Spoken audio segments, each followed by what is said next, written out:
We want to see where the Fed is falling. Are they starting to identify some of these signs of weakness? They're likely to take down their growth numbers, but they're likely to take up their inflation numbers. So this is a really difficult environment for them. They will be focusing on growth slowing down, and therefore the risks are that markets will be pricing in more cuts at the time. People are looking for the Fed to sort of come to the rescue of the economy by cutting rates. I think it's just too early for the Federal Reserve to make a decision, given the uncertainty about policy. This is Bloomberg Surveillance with Jonathan Ferro, Lisa Abramowicz, and Annmarie Hordern.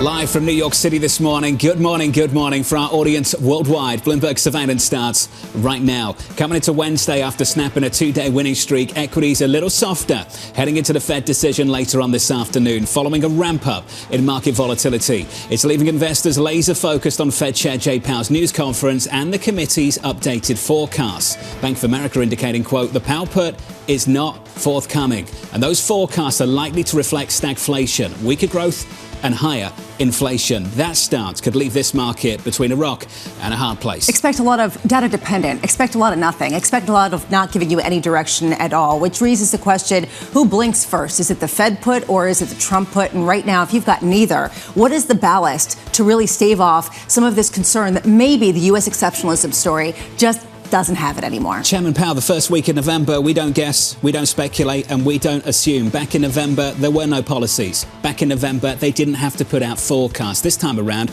we've got some policies, and they've got to put out some forecasts. Which is why, actually, this meeting might be tougher to Jay Powell to really talk about, because he can no longer say we can't assume. Maybe they can't assume for the April 2nd rollout of tariffs that are set to come, but there's 25% tariffs on steel and aluminum coming into those imports into the United States, and 20% tariffs on China. At some point, they're going to have to talk about the policies that are in place today. It's that day today. The Fed chair says we're not in a hurry. The more he says we're not in a hurry, and the more the economy signs shows of weakness, the more we're not in a hurry sounds hawkish. It's very difficult to understand where the balance of risks are in this market. If they say we don't worry and we stay on hold, then people start to worry about the downside growth to inflation. But one of the most notable aspects of this market, I know you've picked up on this as well, is that as we've seen weakness in the consumer priced into equities, you haven't seen bonds, especially long-term bonds, as the ballast at a time where there is concern about inflation globally and concern about borrowing globally. So the Fed is between a rock and a hard place. The market's between a rock and a hard place. Don't expect Fed officials to be the ballast of some sort of clarity. And it's not just the signal to the market. Neil Dutta is talking about how this is actually going to be a very political meeting. If the Fed is hawkish, markets will probably weaken further. As a result, they'll take some heat off of the White House. But if they're dovish, do they encourage this administration to actually dial it up when it comes to things like trade policy? Equities bouncing back this morning on the S&P 500, higher by 1/3%. Coming up this hour, we'll catch up with Sebastien Page of T. Rowe Price on what's behind the recent sell-off. Terry Haines of Pangaea Policy as Trump cautions on China-Russia ties, and Dan Ives of Wedbush on NVIDIA's new chip lineup.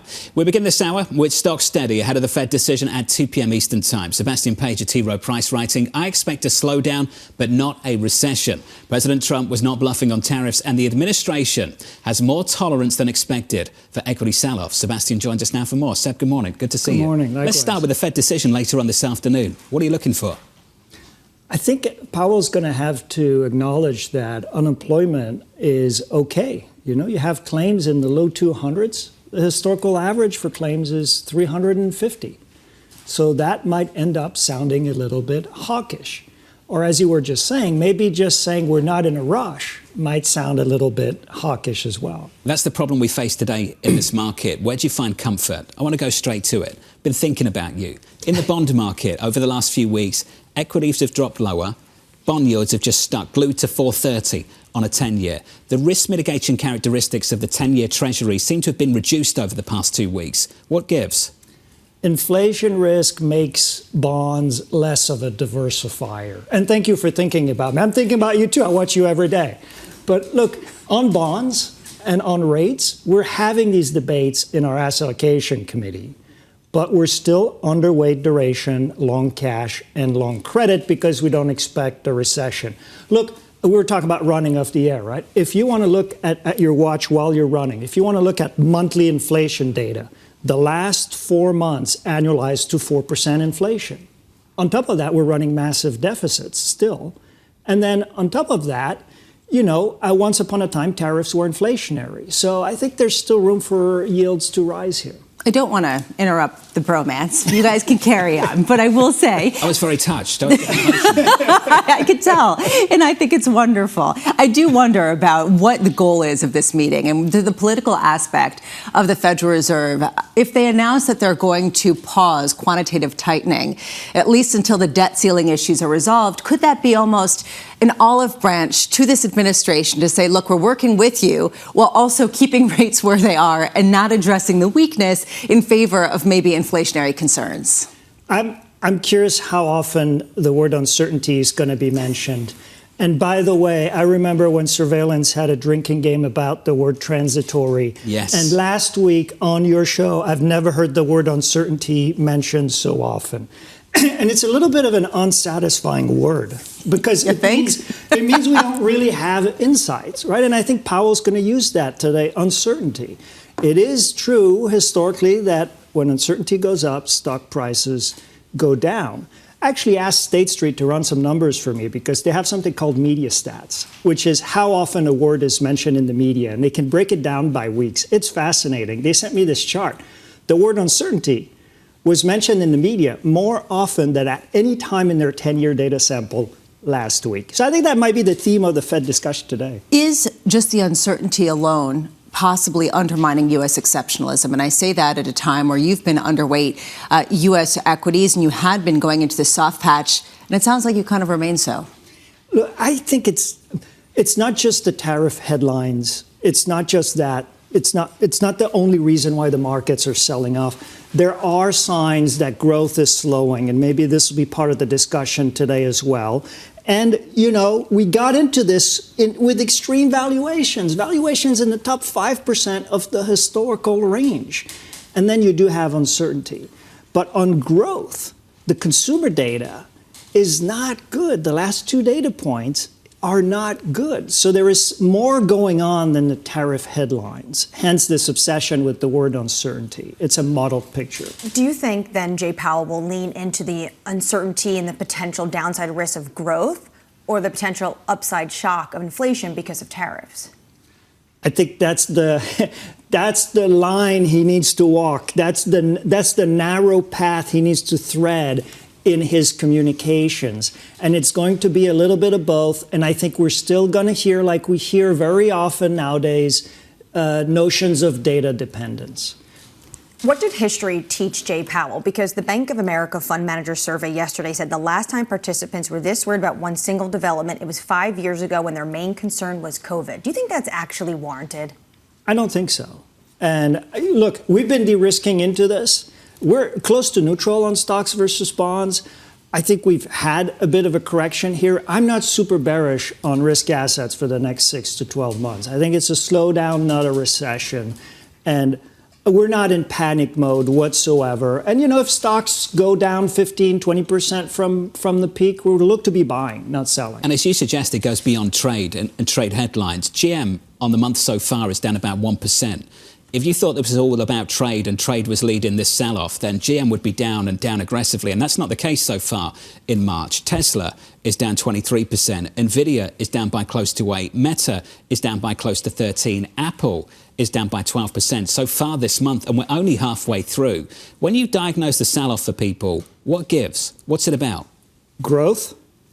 Valuations coming in. I call this the tyranny of high expectations. 15% year-on-year earnings growth expectations. Expectations through the roof for the Mag 7. My colleagues started calling it the Lag 7. It's down about 20%. And yes, uncertainty in political headlines, but also broader geopolitical uncertainty. These are the factors that are driving this sell-off. But let's not forget that we just got into this with very, very, very high valuations by historical standards. This inherently creates fragility. Jim Reed of Deutsche Bank, Lisa, talking about this early this morning. I would say sentiment changes towards the Mag 7 are a bigger impact domestically than the trade headlines, even if both matter. On Monday, let's put this into perspective. It was the smallest advance ever on the S&P 500 when 90% of the constituents were actually up on the day. Why? Big tech. It's momentum trade at a time where a lot of people are frankly questioning not just whether the U.S. is still exceptional, but maybe everyone's exceptional. Maybe the idea of exceptionalism really is tied to fiscal spending, and that's also in Europe, and that's also in China. Been a massive part of the story over the last few months, that's for sure. Seb, it's good to see you, sir. As always, thanks for being here. Sebastien Page there of T. Rowe Price on the equity market and the big sell-off we've seen over the last several months. Also need an update on the geopolitics. So there was an important call yesterday taking place between the Russian and US leaders, Vladimir Putin and President Donald Trump. And one of the outcomes of that call was a form of truce over hitting energy infrastructure. We heard from Zelensky just moments ago, speaking in Finland, saying that Russia sent 150 drones and hit Ukraine energy overnight. That raises some big questions about what was actually agreed to in the last 24 hours. And it raises big questions on the roadmap to actually get a full 30-day ceasefire to stop the halting in full, not just on energy infrastructure. Also key for Zelensky saying right now he will be getting on a phone call today with President Trump. And I imagine Trump is going to give him a bit of a readout on what Putin said and really where do these talks go? It looks like into the weekend in the kingdom. We've got an important conversation coming up later on this morning as well. So 8:30 Eastern time. Don't miss this one. The White House Special Envoy Steve Witkoff joining us following that call between the Russian and US leaders in the last 24 hours. That will take place in a couple of hours from now. Let's give you an update on stories elsewhere this morning with your Bloomberg brief. Let's cross over to Danny Berger. Hey, Danny. Hey, John. The Turkish lira is trading at its weakest level on record. President Erdogan's most prominent rival, Istanbul Mayor Ekrem İmamoğlu, was detained in a widening crackdown on opposition. People familiar also told Bloomberg that Turkish lenders sold about $8 billion midday to support the currency, paring some of the worst of the losses. Elsewhere, Morgan Stanley is planning to cut about 2,000 jobs later this month. Sources telling us that the cuts will take place across the firm, with the exception of its roughly 15,000 financial advisors. The cuts are tied to performance and the impact of AI and automation. More cuts are expected in the coming years. Speaking of AI, NVIDIA CEO Jensen Huang unveiled new chips and technology at the company's annual developers conference and tried to address concerns about the cost of AI computing. Huang unveiled more powerful chips that he said would provide a clearer payoff to customers, including a successor to NVIDIA's flagship AI processor, Blackwell Ultra. That's your brief, John. Danny, thank you. More from Danny in about 30 minutes' time. Up next on the programme, friends and enemies. A ceasefire without going a little bit further would have been tough. Russia has the advantage, as you know. Putin actually said to me, if you're my friend, I'd hate to see you as my enemy. Terry Haines of Pangaea Policy joins us next to break down what's been agreed to and what hasn't been agreed to in the past 24 hours. From New York City this morning, good morning.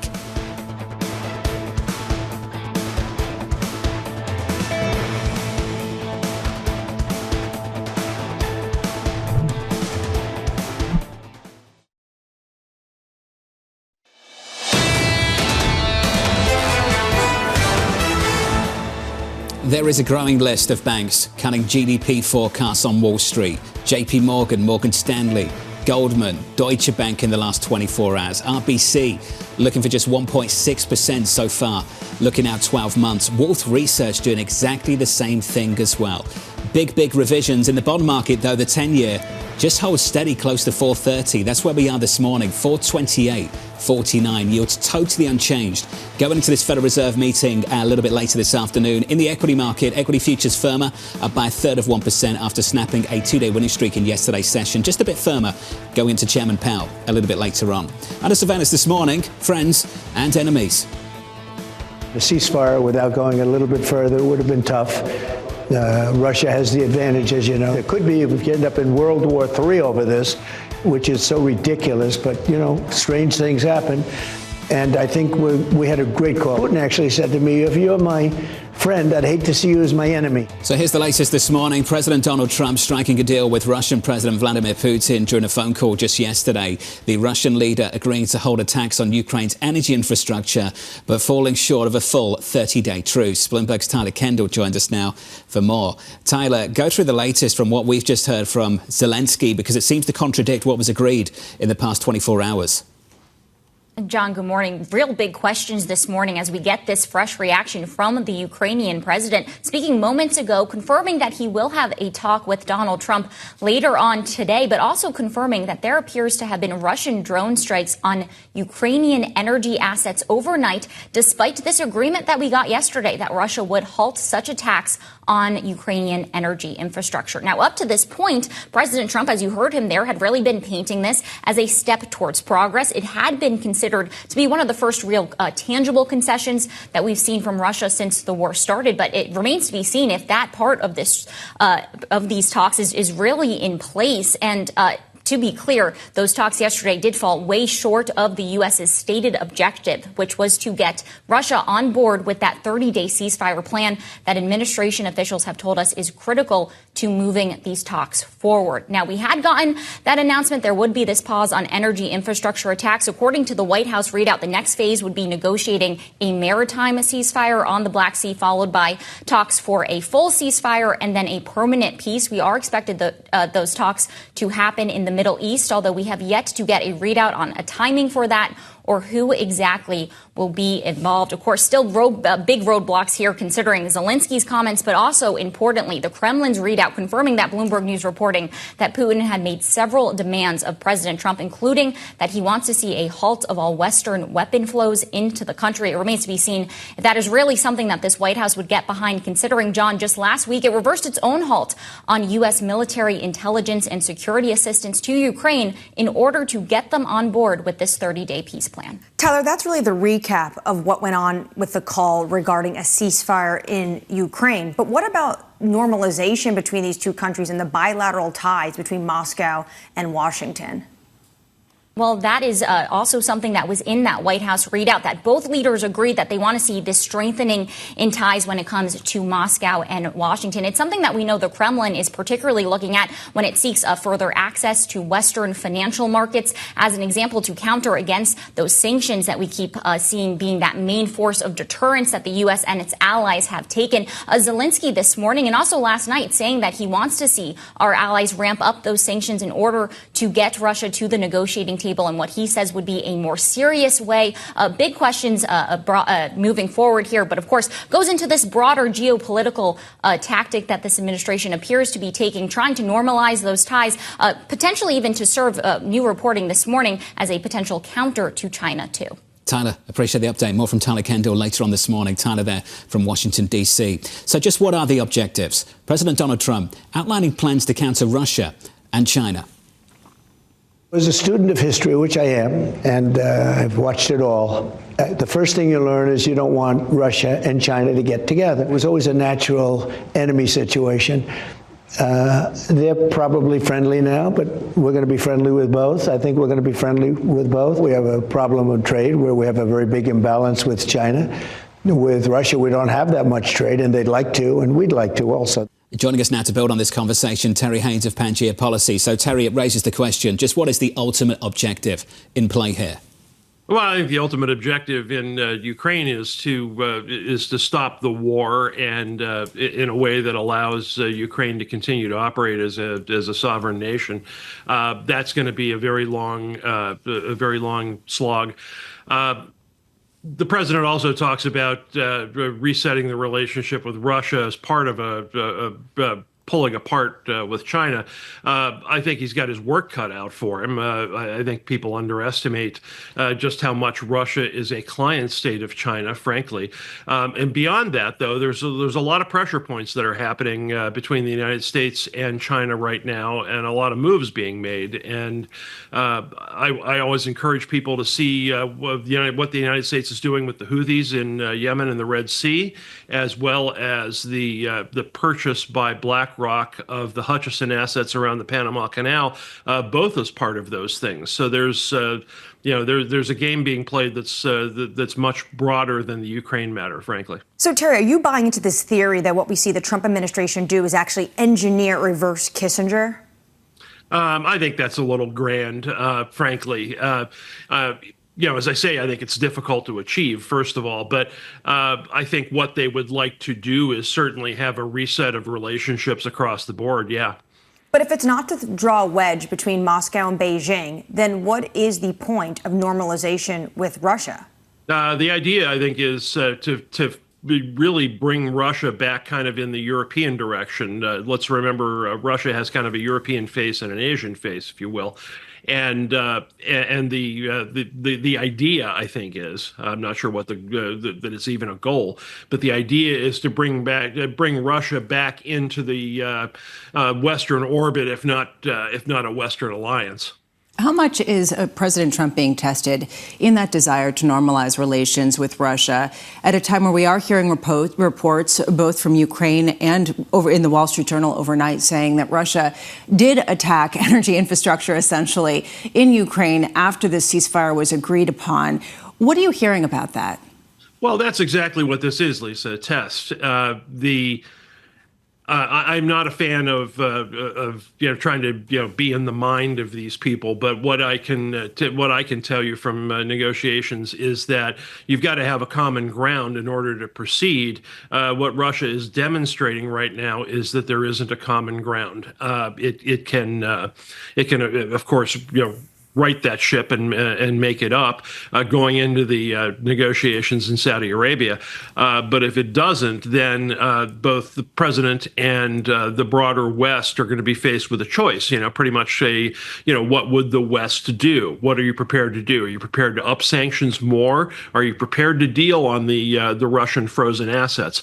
All the things that the West has had in its quiver since the war started 3 years ago and hasn't acted upon, that choice is going to be upon the West pretty soon. We have a pretty clear sense of what President Trump would like to see.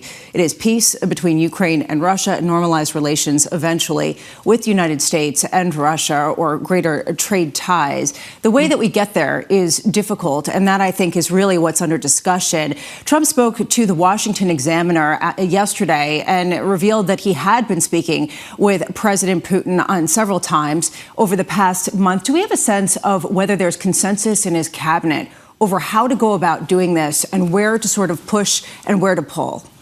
Well, I think there's no dissension in his cabinet. Let's put it that way, number one. Number two, I'm sure he's taking advice from Secretary of State Rubio and others. But this is not a White House that I think that looks at the negotiation strategy or tactics collaboratively. They certainly all get their opportunities to discuss. But at the end of the day, they feel it's necessary to unite around the president and have the president be seen as the sole and principal negotiator. And, that's both a substance and a style point, I think. So that raises the question, Terry, and I know difficult to assess at this point, but how close are we to a leaders' meeting, in person, somewhere like the Middle East? Today, I don't think that's real close. Until you establish a common ground, I hesitate to say trust, but the idea is because, then you're back to kind of the whole Reagan trust but verify thing. But I don't say trust, but I do say common goals and common objectives until Russia demonstrates that it's on board with the objective here, and it has not so far.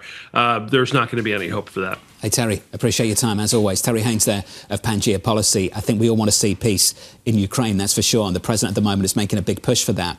But when you agree not to attack energy infrastructure, then hours later, overnight, get confirmation from the Ukrainians that that's exactly what happened, it raises the question the Europeans have been asking repeatedly. Can you trust them? It does raise that question. Zelensky saying you can, and there was nothing in that call that I think the Ukrainians or the Europeans walked away from that felt like it was tangible, that Putin was actually ready to make a deal of a full halt of a 30-day ceasefire, because he's saying he's not going to attack energy, and then within 24 hours, he attacked energy. It's a real test of President Trump to see how far he's willing to go against Russia to try to get him to the table at a time where he's exerted a lot of pressure on the Ukrainian side. As I said a little bit earlier, if you are just tuning in, big interview taking place later on this morning regarding this topic. In about 2 hours from now, we'll catch up with the White House Special Envoy, Steve Witkoff. So look out for that conversation later this morning on Bloomberg Surveillance. Up next on the programme, we'll turn to the tech sell-off. Dan Ives of Wedbush as NVIDIA looks to ease concerns over big spending on AI. That stock has had a tough run so far in March. Equity futures right now attempting to bounce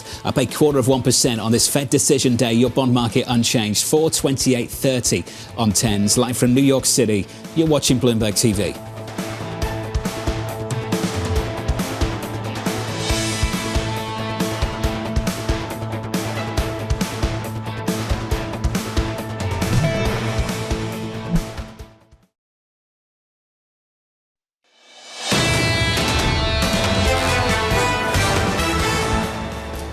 Equity futures right now on the S&P firmer by 0.3%, on the Nasdaq 100 up by about a third of 1% also. Yesterday snapping a two-day winning streak. Big tech has just been ugly. And we'll talk about Tesla a little bit later in the program, but that has been a difficult run over the past few weeks. And it really raises the question, what's actually behind the sell-off? And you raised this earlier this morning. It is the correct one. Is it just trade uncertainty? Is it the word uncertainty that we're going to play a drinking game for? Thank you, Sebastien Page.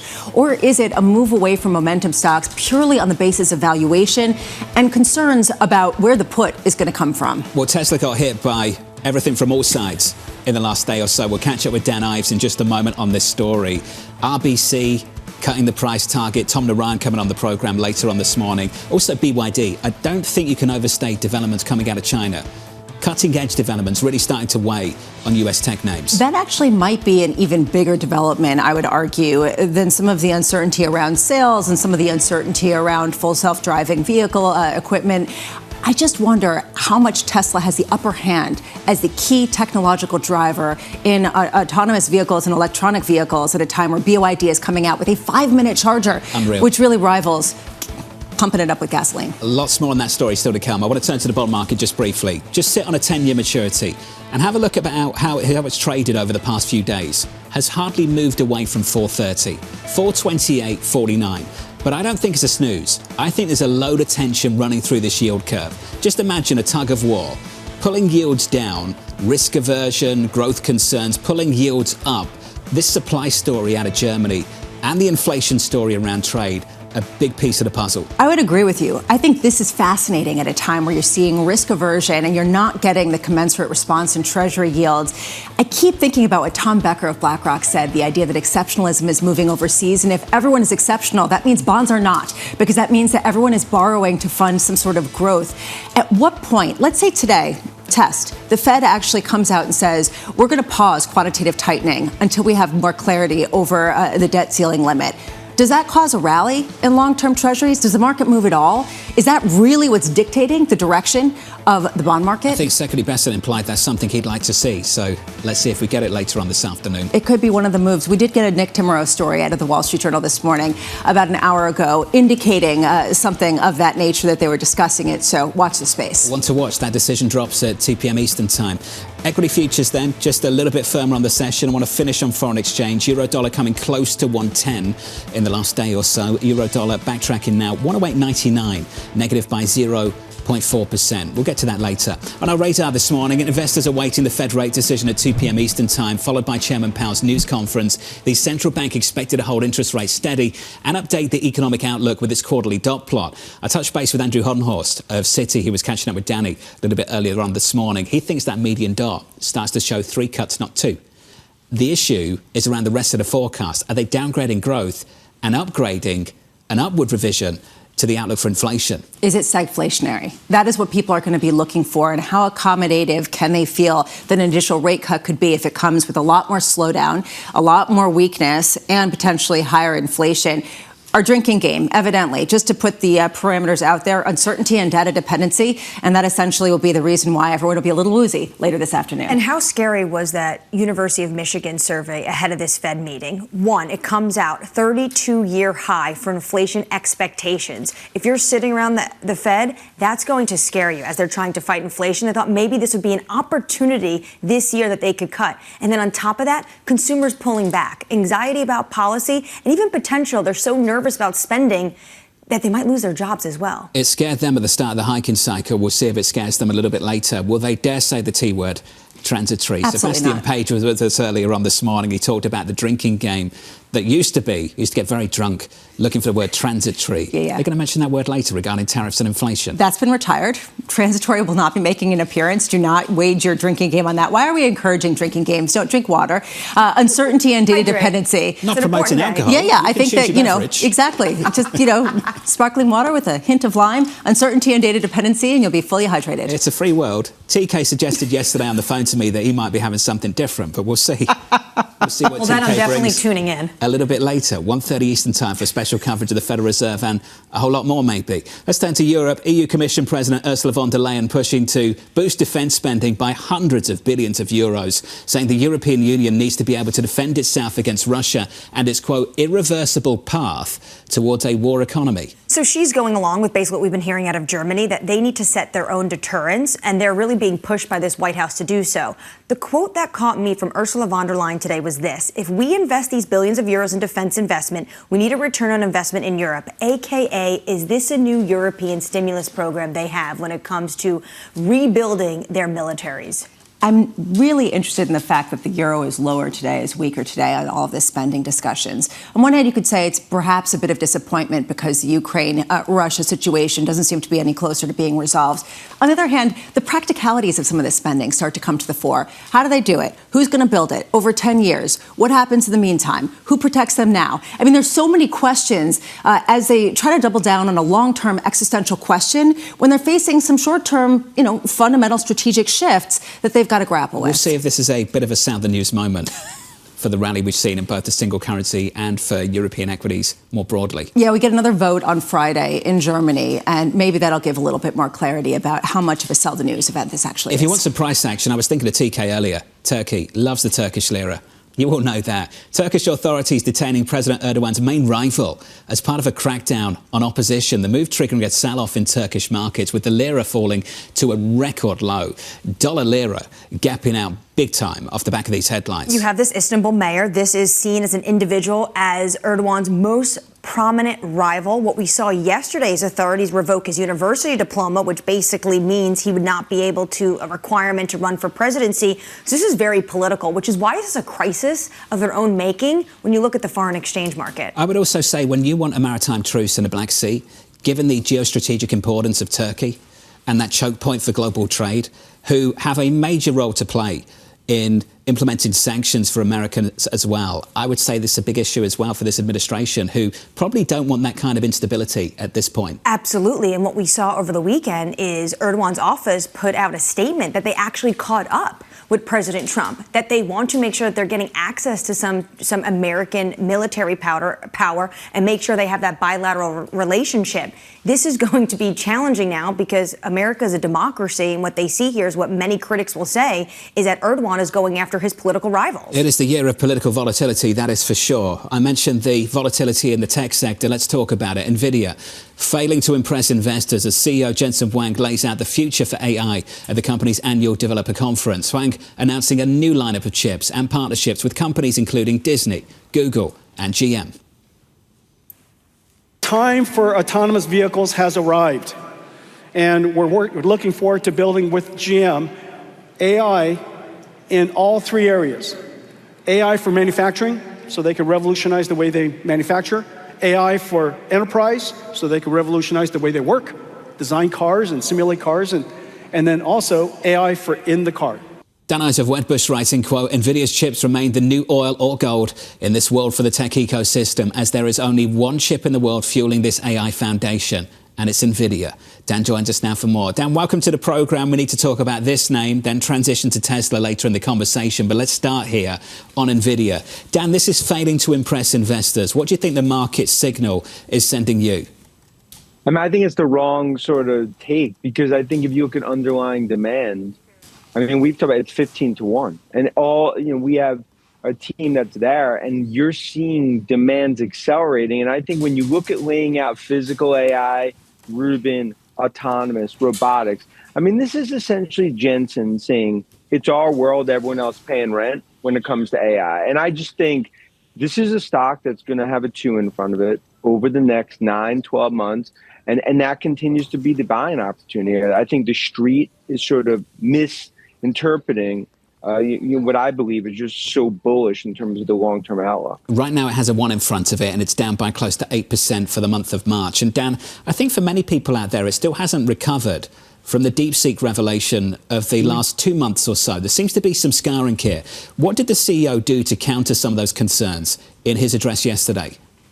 I think it's really what Jensen's talking about is that every large company, as they're looking, whether it's GM to across enterprises, as they're looking to build out, there's only one chip doing that, and it's NVIDIA. And I think that's something where I agree there is some still scarring from DeepSeek. I continue to view that ultimately that's bullish as the models get cheaper for the longer term sort of AI revolution thesis. But I think you're seeing CapEx accelerate. It's not diminishing. And I think that's something that we'll see as it plays out over earnings. But I think investors just need more and more confidence that there's not cracks, really in this AI thesis. And I think it's actually the opposite. Dan, let's zoom out. We've been talking today, and John raised this earlier, that something else is going on. When you look beneath the surface of the S&P 500 or the NASDAQ, it really is the high flyers of last year that are leading the way lower and haven't been able to recover even when there's been positive news. We talk about NVIDIA and yesterday's surprising reaction to the conference, but also Tesla and how those shares have absolutely been pummeled. Can you understand what's behind some of this shift away from big tech, and in particular, why certain names have gotten so disproportionately beaten up? Yeah, I think, Lisa, there's three things. I think first, it's a perfect storm. I think it starts off, one, you don't know the rules of the game, right? In terms of geopolitical tariffs, especially on the export controls, you're seeing a risk off, I think, globally on U.S. stocks. And I think that's something that we're seeing play out because investors are just worried that you're going to see some sort of cracks when it comes to export controls and tariffs related to chips. Two, I think you are seeing more play, like the BABAs. You're seeing that China tech trade. You're starting to see more diversification, worrying about sort of the growth concerns in terms of the macro. And the third is, you said, look, you're not going to have true valuation support here. You need to show the actual growth. And I think as we get into the next few quarters, that's the aha moment. I think similar as we've seen with NVIDIA and Palantir and others. But we're in this sort of gap here where every news is sort of going to be viewed negatively, and you just see such jitters. I think it's probably as nervous as I've seen tech investors, probably going back to some of the COVID days. Dan, I hear you about NVIDIA, especially because the use case is pretty wide, and they've been talking about how demand outstrips supply by some 15-1 when you talk about some of the newer chips. Tesla's story is a little bit hairier, and you talked about the moment of truth, given some of the Doge involvement of Elon Musk. But we were talking earlier, and this might be the even bigger development, which is BYD presenting a real competitive edge to Tesla and, frankly, showing their dominance in the region. How much is Chinese technological advancement the main competitive reason why Tesla shares could stay here and even go lower? Yeah, look, I mean, is that the biggest competition? Clearly. I mean, we're in terms of everything BYD is doing, it's been super successful. But this is not sort of a zero-sum game. I mean, Tesla is going to be massively successful in China over the coming years. And Lisa, when I think about autonomous robotics, physical AI, who's going to own that? It's Tesla. And that's why, the medium and long-term outlook is so bright from a technology perspective and everything where they're heading. The near term, look, it's not just the moment of truth. I mean, this is something where for Musk and Tesla, it's a mini crisis that essentially they're going through, because if Musk doesn't pull back from Doge and start to show more as CEO of Tesla, then that's something that's going to continue to sort of be pressure on the stock. You need to see a balancing act. The clock struck midnight. Investors are speaking. Dan, I'm getting a lot of messages from friends in London showing me posters that are very anti-Elon Musk, anti-Tesla across London. How concerned are you that this branding problem can metastasize and become much bigger than you're even expecting? Yeah, look, Annmarie, if he pulls back and he balances it, and you don't actually see him every day in Mar-a-Lago in the White House, and especially from a political perspective, I think a lot of this it's a scar, but I think it's contained. I don't think it changes the longer term or even medium term outlook. But as we've talked about, I mean, the reason it's a moment of truth is you can have brand issues spread. The future is so bright. I believe it's the best disruptive technology company in the world, along with NVIDIA. But ultimately, this is really that moment where Musk needs to read the room. We've seen it before when it comes to Twitter, right? I mean, we've talked about when he was selling stock. We saw it at SpaceX. We've seen other periods over the last 8-9 years. And I think we're at one of those moments. I think the stock's way oversold for what I view as ultimately a $2 trillion, valuation as we look out in the next 18, 24 months. Dan, I'm worried your flight might have just got caught, so I'm going to squeeze in just one more question, just quickly. How long do you think he's got before this story gets away from him at Tesla? The stock is down by 23% this month alone. I think basically he has 4 to 6 weeks. If on their conference call or between now and let's say early May, that Musk doesn't sort of take a step back and basically he just dives into the deep end of the pool, continues to go aggressively further down, then the brand needs to spread, because it comes down to the last thing you want to see Tesla become is a political symbol. That's a negative. And I think that's why this is a key 4 to 6 weeks. The clock started.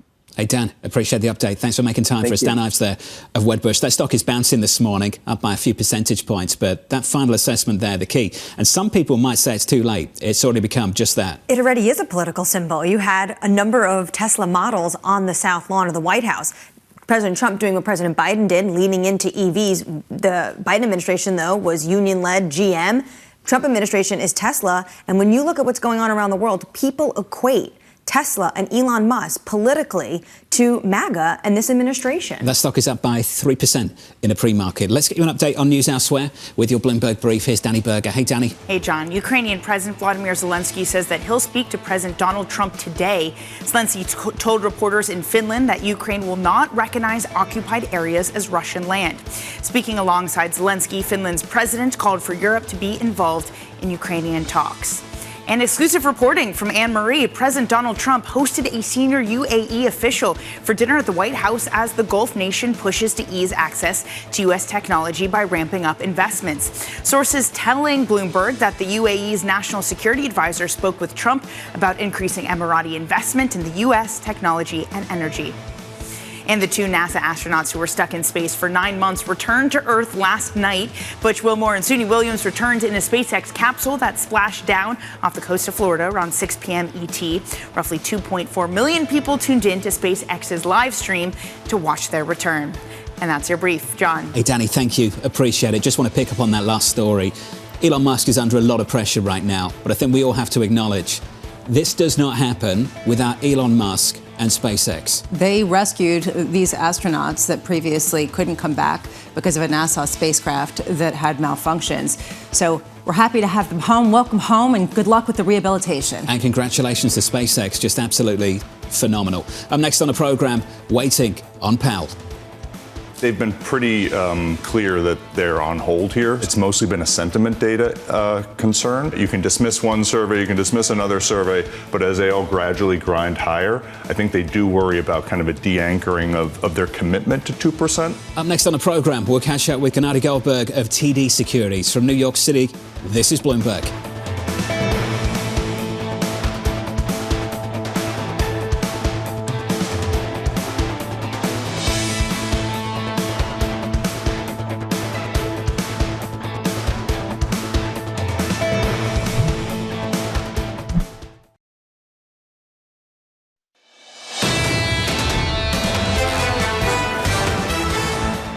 The Fed decision dropping later on this afternoon. George Concavos of MUFG not in a hurry to get worried.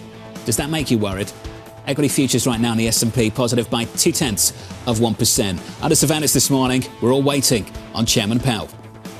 They've been pretty clear that they're on hold here. I think the data they've gotten since, even subject to the uncertainty, I think that they think that this is a good level to stay at, given that the labor market appears pretty firm.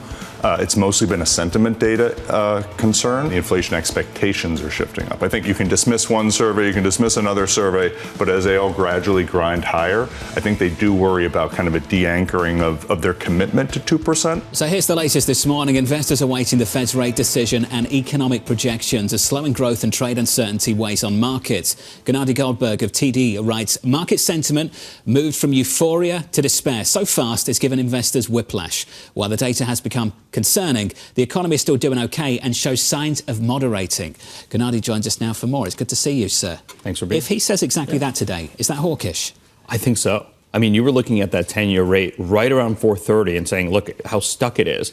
I think if he sounds dovish, we get right to 4%. If he sounds hawkish, we can back up pretty significantly. The market's been pricing in a lot of, Fed action, so to speak. If he comes out and says nothing, I think we go back up to 450, 460 in a hurry. Hold on a second. On the short end or on the long end? On the long end. Okay, but isn't that counterintuitive? Because some people are actually growing increasingly concerned about longer-term inflation with the expectation that you've got debt issuance around the world, let alone deglobalization, et cetera. You're saying that if they sound somewhat hawkish or at least not ragingly dovish, you could get a backup on the long end. How does that make sense? I think the market is so much more worried about growth than inflation right now. I mean, we're all talking kind of stagflationary impulses here. I do think the Fed, if they face any sort of growth slowdown, will be pretty quick to act. But I think at this point, they're going to pour a little bit of cold water on the market's expectation that they're going to come in, effectively tomorrow and start cutting interest rates. They're still in wait and see mode, and that could push the long end of the curve a little bit higher. Watch what they do, not what they say. That's what people are saying right now when you have a drinking game around uncertainty and data dependency. Now you want to drink again. Cheers. There you go. Some hot water. There is a question, though, about how much they're going to give us signaling with quantitative tightening. And I keep going back to this because ultimately we've heard about that from Scott Bessent, the Treasury Secretary. We've heard that potentially they could start to pause the allowance of their balance sheet to roll off, their lack of reinvestment, as a way to sort of ameliorate uncertainty around the debt ceiling. What do you take of that type of move if that does come?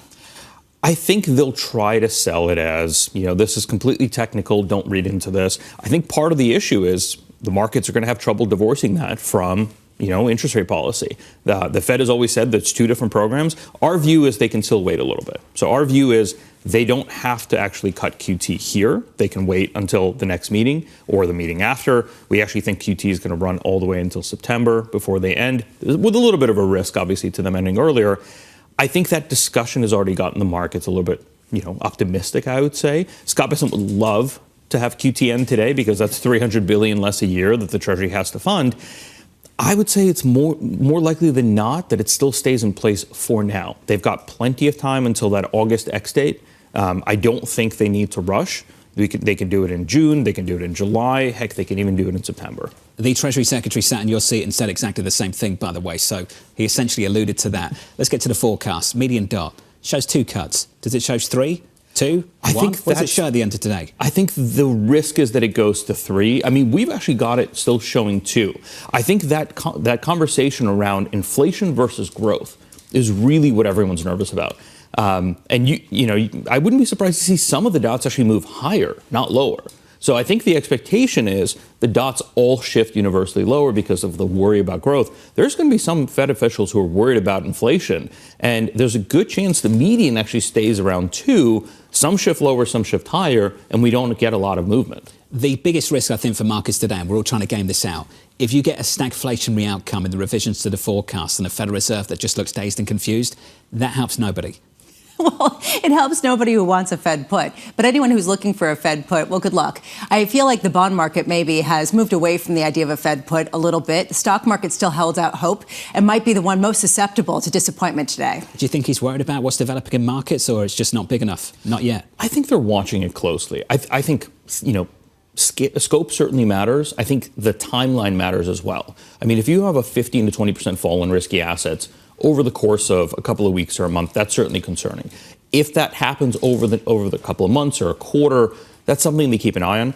What we're really watching is the impact of this fall in equities on higher income consumers. They have been the driving force of this economy for the last couple of years. They are the reason the economy's outperformed all expectations. If they snap their pocketbooks shut, I think that's severe. I think that's what markets are trading right now.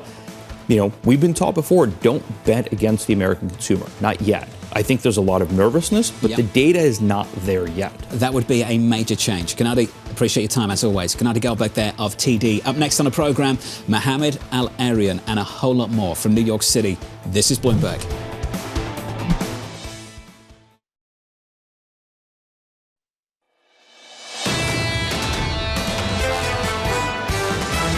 Things aren't as bad as we've seen over the last 2 months. This shock, kind of loss we've seen in some of the U.S. equities seems a bit overdone. Right now, we're just in the wait-and-see mode, the inaction, waiting to see where the chips fall. I think we tip into recession far faster than people think, and maybe we're already at that sort of stage. The next few weeks, the next few months are up for grabs. Just to be on the lookout for more volatility. Don't wait for the narrative to shift. The markets will respond first, and investors will try to kind of catch up to where markets are going. This is Bloomberg Surveillance with Jonathan Ferro, Lisa Abramowicz, and Annmarie Hordern. The second hour of Bloomberg Surveillance starts right now.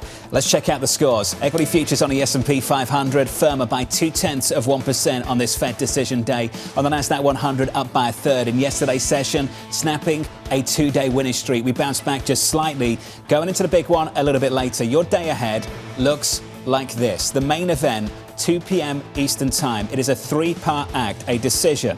Widely expected to be no change. The forecast. We're expecting a lot of change. And then 30 minutes later, a news conference with Chairman Powell. What can he say that can give this market comfort? We're going to cut rates. Does that give the long-term bond market comfort that we're not going to cut rates? Does that give the equity market comfort? What does a Fed put like when you have potentially stagflationary-like environment coming down the pike? There are no good decisions for a Federal Reserve in that type of environment.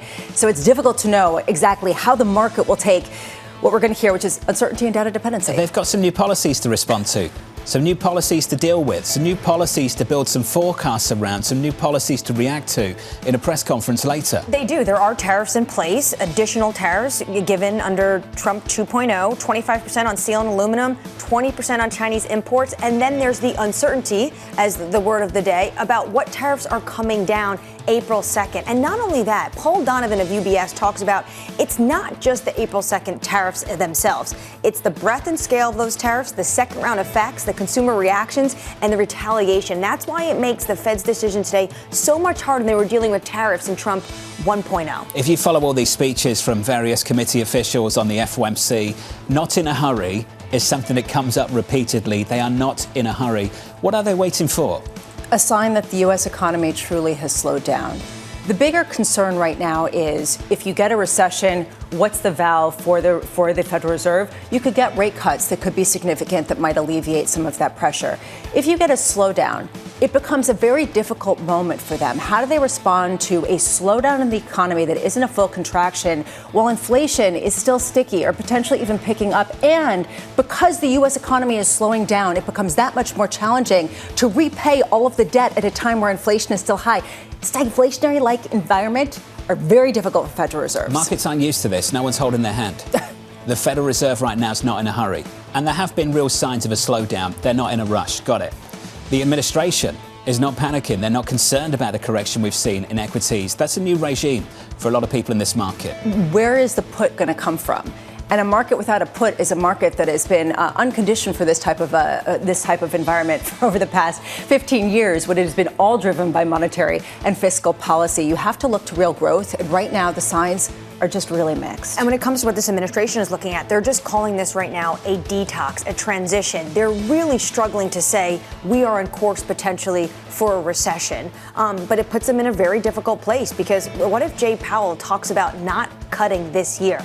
What kind of tweets, truths, or statements will we get from this president? That decision drops at 2 p.m. Eastern Time. Going into it, equity futures firmer by 0.2%. The next hour looks like this. We'll be catching up with Mohamed, El-Erian of Queen's College, Cambridge, on risk to U.S. exceptionalism, Norman Roule of CSIS with President Putin shunning a 30-day ceasefire, and the former Kansas City Fed President Esther counting down to that FOMC decision later on this afternoon. We begin this hour with stock steady ahead of that decision coming at 2 p.m. Eastern Time. Mohamed, El-Erian of Queen's College, Cambridge, writing the following. The Federal Reserve's ability to significantly cut interest rates due to employment and growth worries may be constrained by unfavourable inflation dynamics. It's too early to be confident about the U.S. economy's destination. Mohamed is with us for the next 2 hours and joins us now. Mohamed, good morning. Good morning, John. That's the important quote. I think really, really important. If downside risks to growth mount, do they also have to confront upside risk to inflation? How constrained is their ability to respond? Just how constrained are they?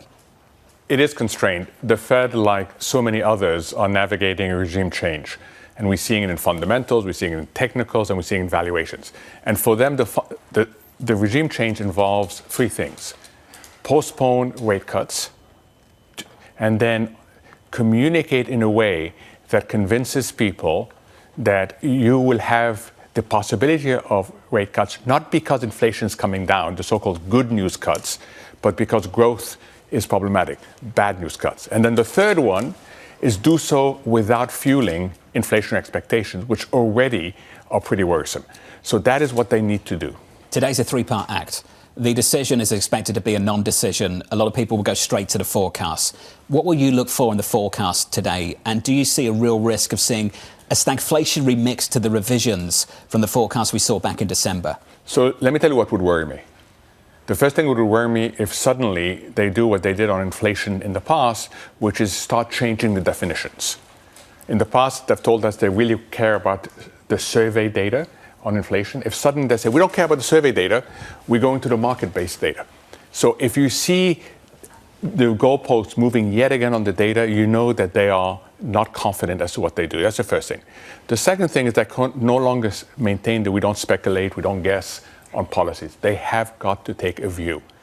And I suspect that they will be tempted to be data dependent. And if they're tempted again to be data dependent, the risk of a policy mistake is much higher. Data dependency is something that gets thrown out a lot, but it's becoming less and less clear to me what that means. Not only because there are a lot of sources of data, but is it the data as far as the U.S. economy, or is it the data in terms of fiscal spending overseas and how much that might pressure the global market in terms of where the demand goes and how that leads U.S. Treasury yields? I just wonder how much they are constrained also by the borrowing plans of Germany and China at a time where everyone seems to be engaging in fiscal spending. So they are, and that's why I said we have three regime change. The fundamentals is we've gone from U.S. exceptionalism to doubt about U.S. exceptionalism. The technicals, we've gone from huge confidence in a Trump put and a Fed put to questioning both. And then the valuation is we've gone from the U.S. dominates in all states of the world to the U.S. no longer dominates in all states of the world. These are three massive regime changes. And you mentioned the word uncertainty. No wonder there's uncertainty. Because these are fundamental changes to how people think about economic outlook and how people think about investing. I was looking last night at where the markets were the last time that the Fed met, the last time that they announced their decision on January 29th. And the 2-year yield was a little bit higher. The 10-year yield was a little bit higher. The euro has surged and gold has surged. And I wonder how much that speaks to a real shift in this idea that the Fed has, to use John's word, the privilege to act recklessly with borrowing, that the Fed wouldn't have to address that suddenly that has to actually become something that the Fed thinks about. So I think the gold issue is really important. And you've heard me argue here, people cannot escape the dollar as a reserve currency. But they can start slowly doing two things. One is building pipes around it, and two, changing their asset allocation to include a little bit of other things. And gold is one of the other things. So this should be flashing yellow in Washington here, that if gold continues to go up, regardless of all it's broken down all its historical correlations, there's something going on about the dollar internationally. And that's something that they have to take really seriously. When you say that they should have other things in their portfolio besides just gold, maybe central banks, what else? So you see the shift. You see suddenly crypto has become more acceptable institutionally, which was unthinkable just 2 years ago. You see the dollar. You see investors now say diversify away from the U.S., diversify away from the U.S. So whether it's the household sector, the corporate sector, or the sovereign wealth funds, they're all looking for an alternative. Now, the good news for the U.S. is you cannot replace something with nothing, right? So there is no other currency that steps in, and that's why that shift is going slowly, but we don't know where the critical point is, and that's why the U.S. has got to be careful. You've written about this before. What do you think started this process? What's this the biggest consequence of? 2008. So 2008 was a crisis manufactured in the U.S., and it undermined the implicit contract between the U.S. and the rest of the world. The implicit contract is simple. We give the U.S., we, the rest of the world, give the U.S. enormous privileges. You're the reserve currency, meaning you issue bits of paper and we give you goods and services. We outsource your savings to you to manage because you've got the deepest and most predictable financial markets, which means your interest rates are lower. We give you veto power on critical decisions and on and on. But in return, the rest of the world expects the U.S. to manage the system responsibly. And what's been eroded is this notion that the U.S. manages the system responsibly. It started in 2008. It accelerated in 2016. And now, with the weaponization, the further weaponization of trade and investment regulations or sanction, it's accelerating again. That's the ironic part of the sanctions regime, that they're trying to punish people who have been irresponsible, but then people are questioning the responsibility of U.S. policy. What do you do with sanctions policy? Because Secretary Besson has talked about this repeatedly, that he'd like to see a different approach, that the president would like to see him engage in a different approach with sanctions policy. What do you think would be more helpful? What do you think needs to change? So I think you need to think, and that is my bias, you need to think in game theory, because game theory forces you to first decide what type of interaction am I in? Do I want it to be a cooperative interaction or do I want it to be a non-cooperative interaction? Second, how long will my relative strength persist? And third, how many rounds are we playing? The difference between 2017 and now is that in 2017, the rest of the world thought that the US was playing one round. Now, the rest of the world, this is a multi-round. And when it's a multi-round, the other side adjusts. And that's why the U.S. has to be really careful about the longer-term consequences. Treasury Secretary Scott Bessent recently was talking about, at least when it comes to Russia, President Trump is willing to let him go to a 10 when it comes to sanctions if it means getting these individuals, President Putin, to the table. But do you even think a 10 would work? Do sanctions actually work? So first of all, the question is, why aren't we at the 10 already? Because the Biden administration didn't want higher energy prices. Right. And the problem with that is you give countries time to adjust. And now Russia has an alternative trading system that doesn't use the dollar. It involves 4 other countries, and it's working. It's not efficient. They pay a huge premium to use it, but they have an alternative system. And the problem with not going to 10 quickly, because you don't want to incur the cost of 10, is that other countries get to adjust. And now, when I go around the world, people are asking me, how does Russia do it? How do they avoid the impact of sanctions? And that's not the question you want to be asked when you go around the world. And that's the question you hear a lot. Mohamed, appreciate your time. Going to be sticking with us through this morning. The Federal Reserve decision a little bit later on this afternoon. Mohamed El-Erian of Queen's College, Cambridge, will be sticking with us. Speaking of gold, very close to all-time highs and still north of 3K. Let's get you an update on stories elsewhere this morning. Here is your Bloomberg brief with Danny Berger. Hey, Danny. Hey, John. A check on General Mills falling 3 1/3% in the pre-market. The food manufacturing cut its full-year sales forecast. That coming amid continued uncertainty surrounding U.S. import tariffs and potential retaliatory tariffs that could be implemented by other countries. Elsewhere, Bank of America strategists are warning that China's stock rally may see a meaningful correction soon. The Hang Seng China Enterprises Index and the MSCI China Index have both surged at least 30% from January lows, showing, they say, similarities to the 2015 boom and bust cycle. The FBI is investigating a number of incidents across the country where Tesla charging stations, dealerships, and cars were damaged. That includes an incident in Las Vegas where cars were seemingly shot at and then set on fire. This after President Trump suggested that he would designate acts of violence against Tesla as domestic terrorism. And that's your brief, John. Hey, Danny, thank you. Appreciate it. This is really sad to see this. You're free to purchase or not purchase whatever you like. It's a free market. It's a free economy, it's a free country, but to damage things in a way that things have been damaged, the act of vandalization that we've seen, vandalism, over the last few days has been pretty much unthinkable a number of months ago regarding Tesla and Elon Musk. Vandalizing anything is illegal. It should be held to that standard. It should not be celebrated in any way, and frankly, it is not an acceptable way of speech. Tesla at the moment just about firmer in a pre-market following a pretty aggressive sell-off through the month so far. Up next on the programme, a ceasefire out of reach. The ceasefire, without going a little bit further, would have been tough.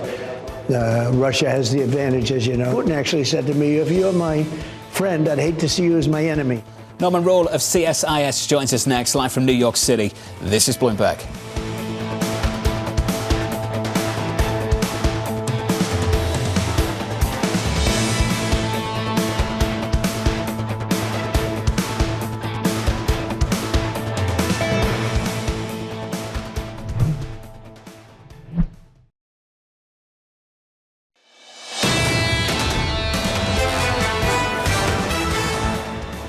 Equities a little bit firmer here, up by 0.3% on the S&P 500. The bond market just about unchanged. 10s at the moment, 4.29. The euro backtracking, negative by 0.4%. A break of 109, 108.98. Under surveillance this morning, a ceasefire out of reach.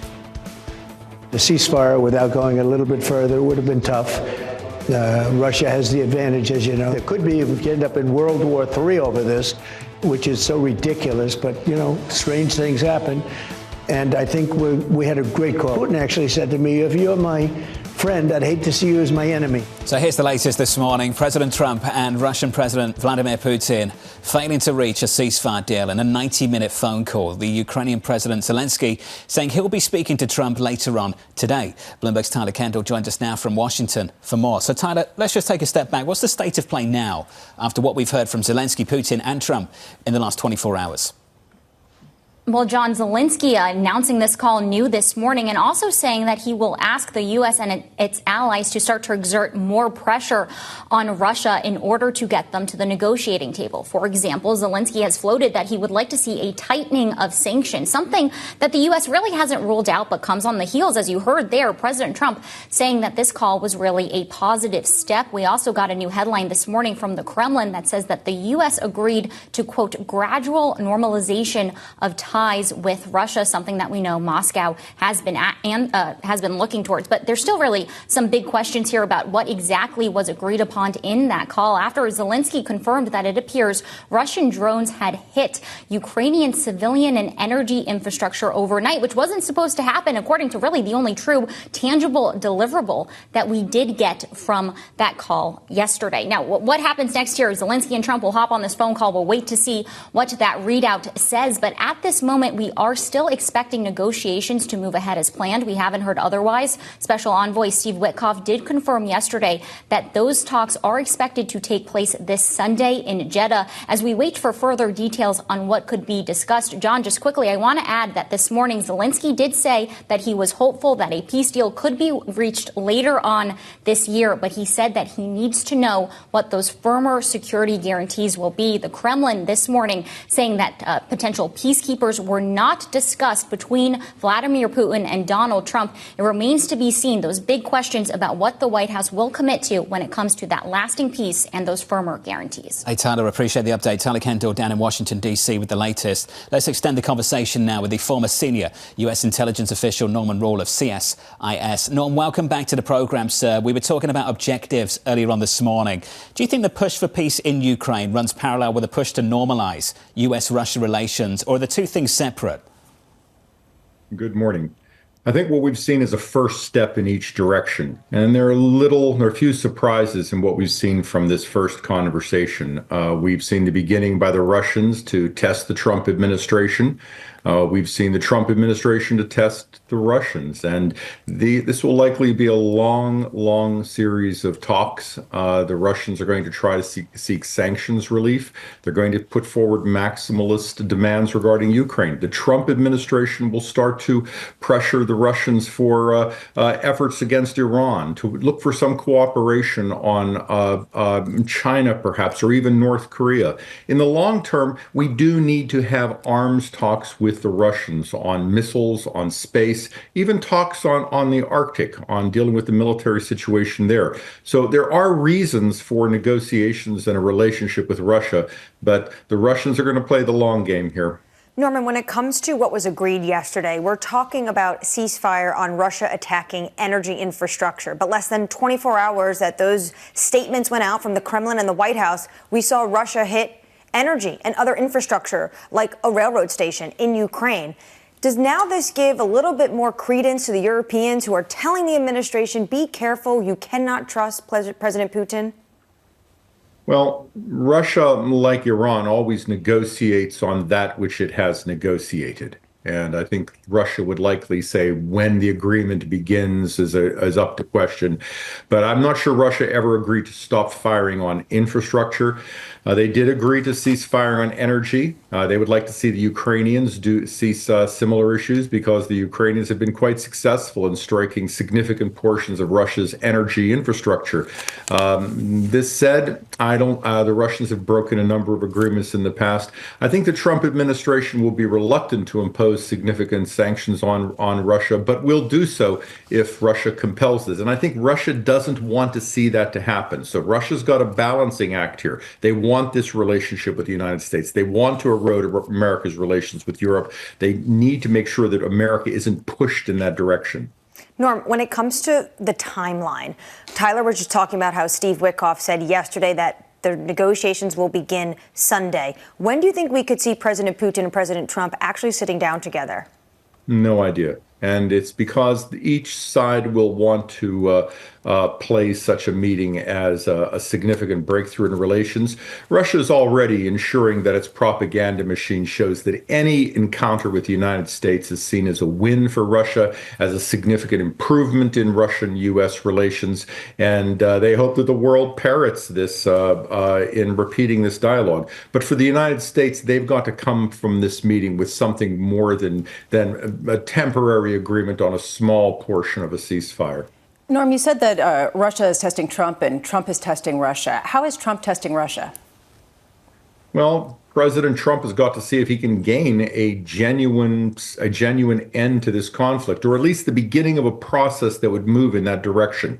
This is going to be difficult and unpleasant and heartbreaking for many. It will include likely Russian control of Ukrainian territory. It will include likely Russian an end to sanctions on Russia, and include Russia's return to a better relationship with the United States. That will be opposed by many.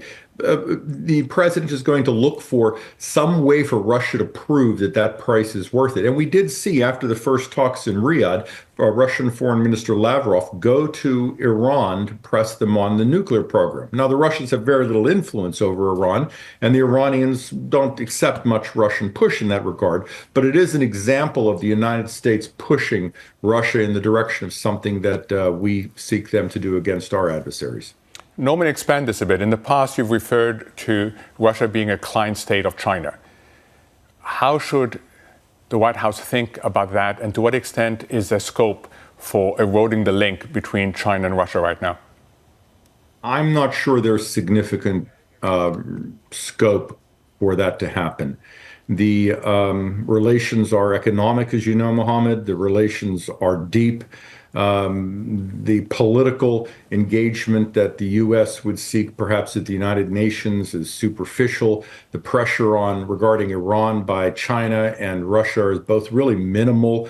I'm really not sure what the administration could achieve regarding China in the near term. I think it's more likely we could see progress on, as I say, arms talks restarting, some sort of symbolic pressure on Iran or North Korea, some sort of symbolic talks on the Arctic, some sort of cooperation on energy. But China is going to be a very, very long game. Hey, Norman, appreciate your personal assessment on things as always. Thank you, sir. Norman Roule there of CSIS. On that last point, the question that Mohamed raised, the president alluded to that in a conversation yesterday evening. He said that you don't want to see Russia and China get together. Well, the fact of the matter is Russia and China are already together. China treats Russia as a penal colony, and it's basically its gas station. And on top of that, they have talked about no limits to their friendship. How do you drive a wedge into that? Which is why a lot of individuals in the foreign policy world think that what Trump is trying to engineer is a reverse Kissinger, draw a wedge between Moscow and Beijing. But to Norm's point, it's going to take years. Is that achievable?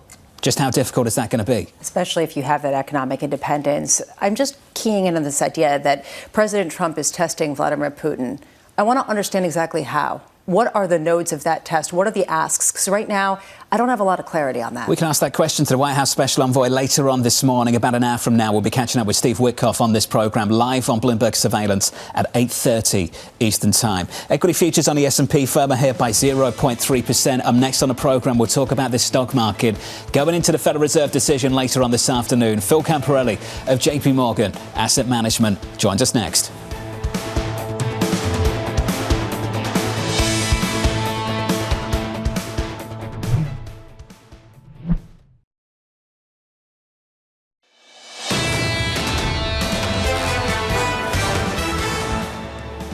The opening about 2 hours away. Equity futures on the S&P 500 firmer by 0.3%. On the Nasdaq 100, what a difficult ride it's been over the last few months.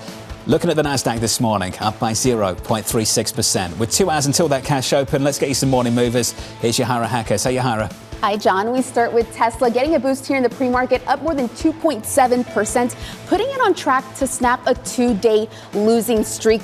And this is after it was approved for a permit in California that could put it closer to launching a ride-hailing service in the state. And of course, that's important because it could pave the way for Tesla to launch for its ultimate goal of launching a robo-taxi service. Next up, we have shares of Gilead Sciences. Those are falling 2% now. And this is on a Wall Street Journal report that the U.S. Health Department is weighing plans to cut spending for HIV here in the U.S. Gilead, of course, is a major HIV drug maker, yet analysts are saying this would not be that big of a hit to Gilead. Still, as we can see, the negative headline is weighing on the stock. And last up, we have Venture Global. Those shares are rising 8% after we reported that the Trump administration is set to grant the company approval to export natural gas from a planned facility in Louisiana. And this is a project that was stalled under President Biden. But of course, with a new president determined to drill, baby, drill,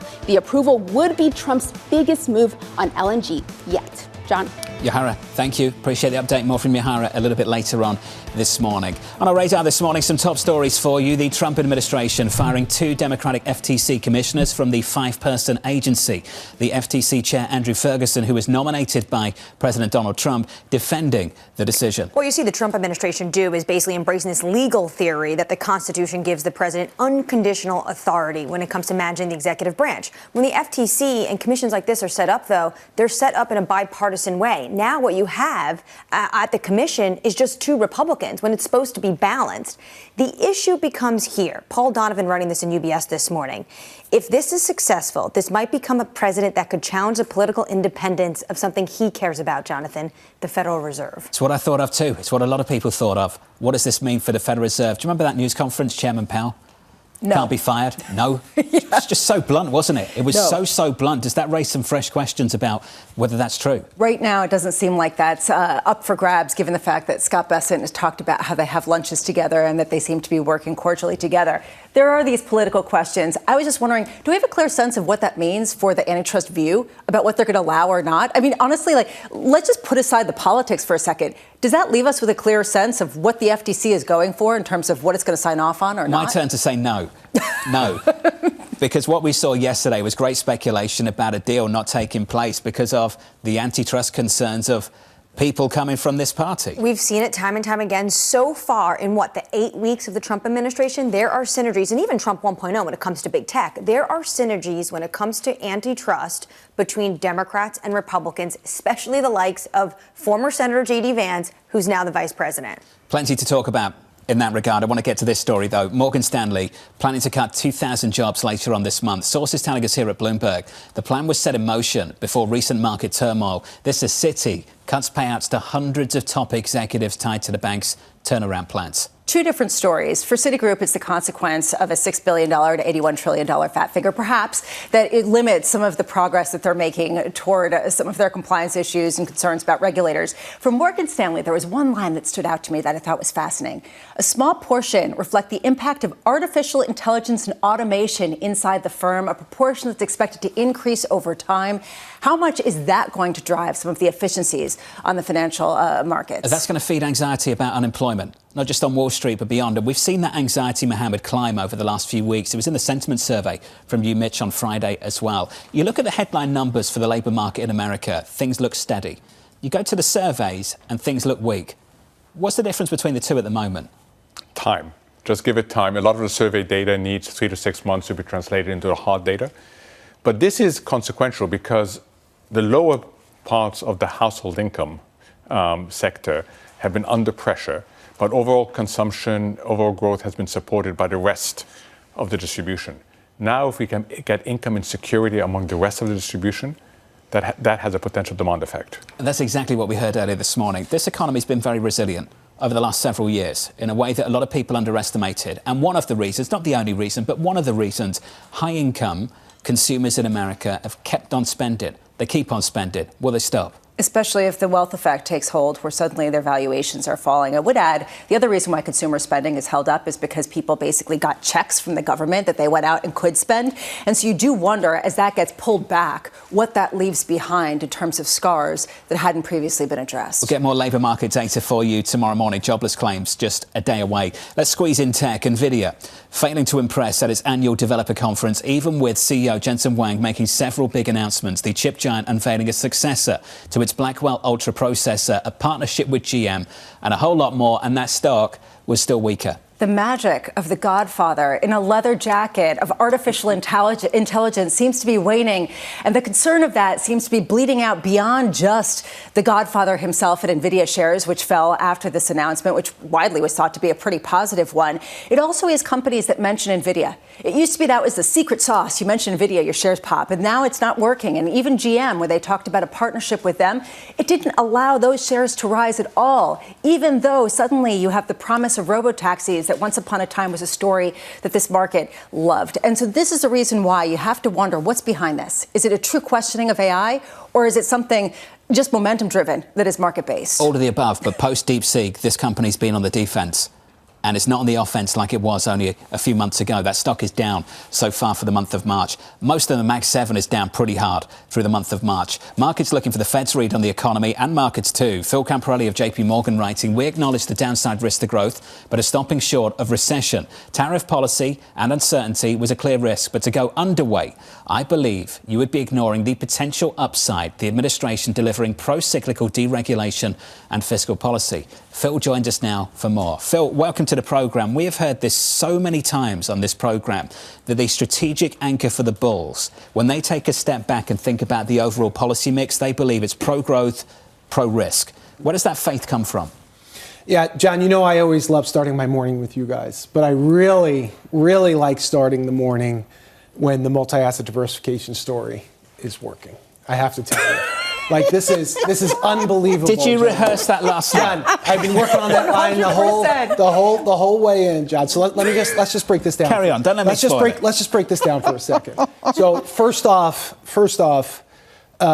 yes, the shine has come off the U.S. exceptionalism story. When you think about U.S. exceptionalism, you think about a couple of things: U.S. growth outpacing the rest of the world, rates in this country, moving higher, or, Chair Powell being more patient with cutting rates versus the rest of the world, and then fiscal. And when we got the new information this year, we have certainly changed that view. And you've heard me come in here a lot talking about U.S. exceptionalism. On the growth side, when we heard Scott Bessent in February say, this administration is focused on lower rates, that was code for the tariff uncertainty is coming. And I think that's the biggest issue. It's not really tariffs. I think this year has been more of a valuation story than tariffs. It's been the uncertainty of it. It's like when Jamie Dimon says he could deal with financial regulation as long as he knows what it is. And just knowing what tariffs are, maybe you could be a little bit more agile there. But yes, the shine of U.S. exceptionalism has come off. Rates, I feel like Jay Powell and Christine Lagarde have swapped scripts, right? I feel like Christine Lagarde was talking about becoming, having easier policy, and Jay Powell was talking about patience. Those things have flipped. And then the fiscal, I think that's the one that really caught our attention, John. Like, U.S. exceptionalism with fiscal policy, up until Germany breaking their constitution a couple of weeks ago. Do you just put that at the German plan into a perspective? It's about 11% of GDP, 500 billion euros on a $4.5 trillion economy. Do you realize that that's the same percent of GDP as the U.S. coronavirus response? So they're responding fiscally in the same size and scope as we did to a pandemic. But the key is this: we are certainly stopping short of a recession. This economy is operating from a position of strength. We were growing at 3% most of last year. The labor market, you mentioned claims. The unemployment rate, 4.1%, very, very, very, very strong. So we're stopping short. However, we have taken down our growth. So growth from 2.1 to 1.9%, 1.7%, and our probability of recession from 15%, which is about as low as you could possibly have it, to 20%. And again, a multi-asset investor, Lisa's favorite asset class, bonds, are finally working to protect. Okay, hold on a second. There's a lot to unpack, and I just want to say, whatever you're drinking, fantastic. I'll have one too. There is this question. It's just coffee, just to be clear. It's just coffee. All right, good. I'm glad to hear that. It's still early. There is a question about whether the U.S. is losing exceptionalism or the rest of the world is gaining exceptionalism, and why bonds haven't acted more as a diversifier against some of this slowdown as you reverse downward some of your growth expectations. How concerning is that to you, that going forward, the U.S. bond market's going to be really stressed not just by a question about U.S. dynamics and inflation, but global debt issuance and global exceptionalism, with everyone trying to get on that train? Yeah, so we believe that bonds going from 4.8 to 4.3 is pretty meaningful in the U.S. on the 10-year note. That's 50 basis points. And the bond market being higher this year with the equity market being lower, I think that's meaningful. We are also, though, saying don't believe in a Fed put here. A Fed put, if the Federal Reserve were to accelerate their action, be careful what you wish for. I think that's a world of a deteriorating labor market and obviously deteriorating growth below the 1.7 that we're predicting.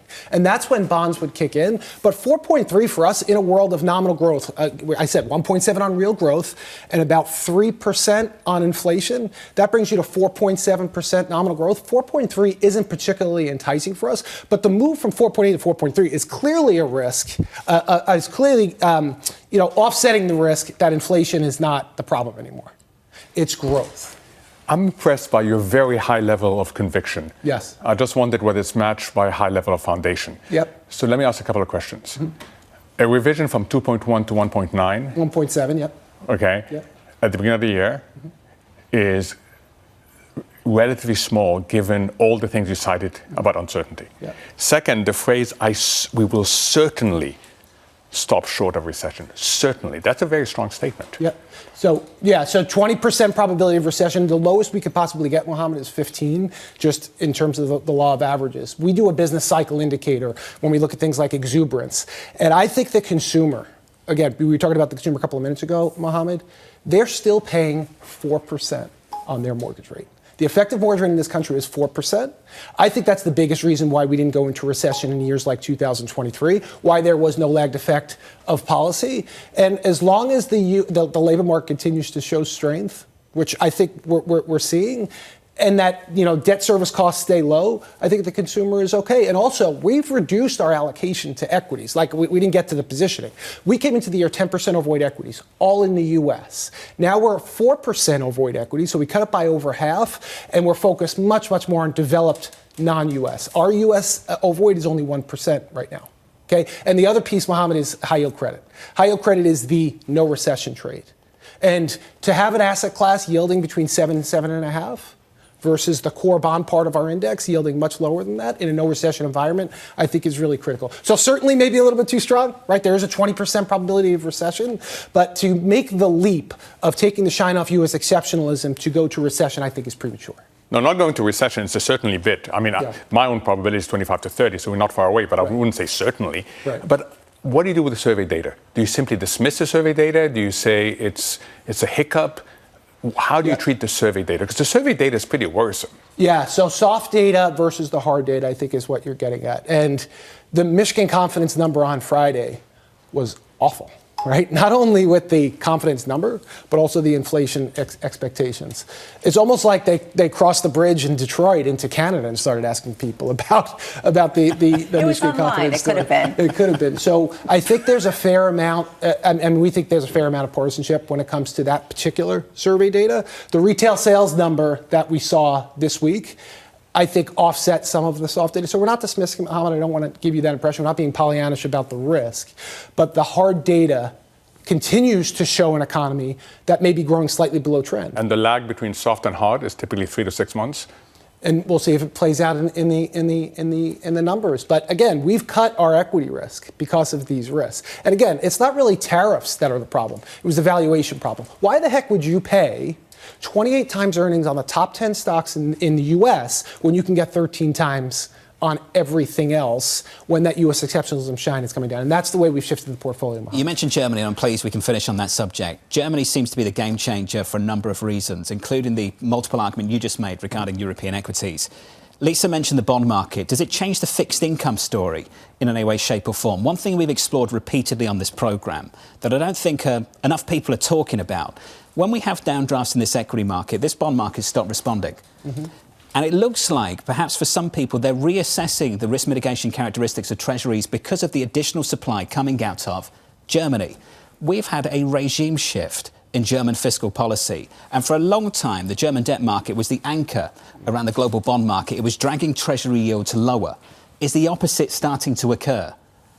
Unless it becomes inflationary in that part of the world. So that's what we saw in the U.S. When the 10-year note hit 5% and we had wrong way correlation on stock bond, John, that's when it became an issue. But I don't think you could say, okay, Germany just created an environment of fiscal kind of dominance and growth and say, yeah, but what about the bond market? It's not protecting us, right? I think we're looking at the positive side of it at this point, which is the effect on growth. And the effect on growth is going to be positive, which then affects the earnings story and everything else and the low multiple. So no, we're not going to say that stock bond correlation is broken because of the German fiscal story. Do you not think the bond game's a relative game, though? A decision between treasuries and bonds that ultimately one offers a different rate now? Not just the multiple story. If you look at multiples as a relative game, which you have done, Europe versus the United States, why doesn't the same apply in fixed income? Well, listen, the treasury market for us is still the flight to quality story. So we were never really looking at bonds as a way to protect our portfolio. It's always going to be the treasury side. So yeah, if we were deciding between bonds and treasuries, there's new information on the bond side, but we're really using the treasury market as a way to protect if we need that in portfolio. 10's right now, 429.65. I feel like we stress tested your argument. You're not as happy as you were, but forgive us. Phil Camporeale there of JPMorgan Asset Management with his views on financial markets right now and a multi-asset portfolio. Let's get you an update on stories elsewhere this morning. Here is your Bloomberg brief with Danny Berger. Hey, Danny. Hey, John. Gold has briefly touched another record high above $3,039 an ounce as geopolitical tensions and growth concerns continue to drive the haven demand. The precious metal is now up 15% this year, further extending its 2024 performance. Both UBS and Goldman Sachs raised price targets on the commodity in recent weeks. Elsewhere, Sequoia Capital is set to return about 25 times its invested capital on the sale of cybersecurity startup Wiz to Alphabet. A person familiar telling us that if the deal goes through, Sequoia will reap around $3 billion from its roughly 10% stake in Wiz. Alphabet agreed to buy Wiz for $32 billion. The Trump administration has released previously classified documents related to the assassination of former President John F. Kennedy. The release consists of approximately 80,000 pages published without redactions, with more documents to be unsealed and released in the future. And that's your brief, John. Hey, Danny, thank you. Appreciate it. Up next on the program, awaiting the Fed. People are looking for the Fed to sort of come to the rescue of the economy by cutting rates. They've been pretty clear that they're on hold here. I would count more on the Trump put than the Fed put. That conversation up next with the former Kansas City Fed President, Esther George.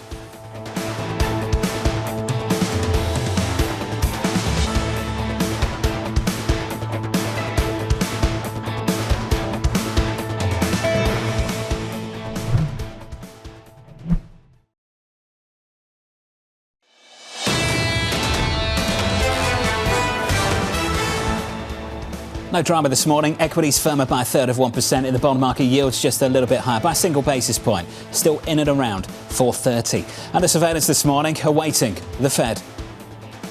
People are looking for the Fed to sort of come to the rescue of the economy by cutting rates. They've been pretty clear that they're on hold here. This is a really difficult environment for them. The Powell put is lower than we thought. That Fed put is something we won't see. I would count more on the Trump put than the Fed put. Who gives first? Is it the administration or is it the central bank? I lean towards the central bank. So here's the latest this morning. Traders awaiting today's Fed rate decision amid tariff uncertainty and rising growth concerns. The consensus widely expecting the Fed to hold rates steady. Former Kansas City Fed President Esther George joins us now for more. Esther, welcome back to the program. I think we all want to lean on your experience. How would you approach putting together forecasts in a moment like this one? Well, good morning, Jonathan. A tough environment for sure. But there have been many tough environments in which policymakers have to pin down a forecast and think about what the future might look like.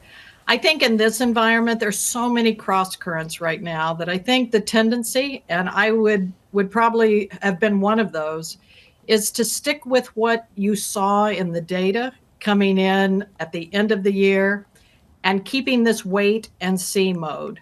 So while I don't expect it will paralyze them in terms of moving some of the dots around in their SEP, I do think in terms of making any commitments about the path of policy is probably one they're going to be stepping back on at this point. Esther, if you were still on the Fed, what would worry you more, the inflation aspect or the slowing growth? So I think you have to worry about both, because I think right now what we see, I call it an engine warning light.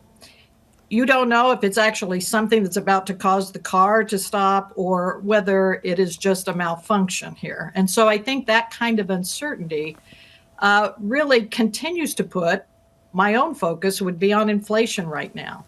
That has continued to push back, and I think the risk is that you watch inflation expectations. You hope those remain anchored, but this is an environment of uncertainty, and we've already seen in some surveys and other measures that those are beginning to tick up. So I think the caution light here is one that would cause me to really think carefully about the embedded inflation here, and particularly at a time if you thought growth was going to be stepping back.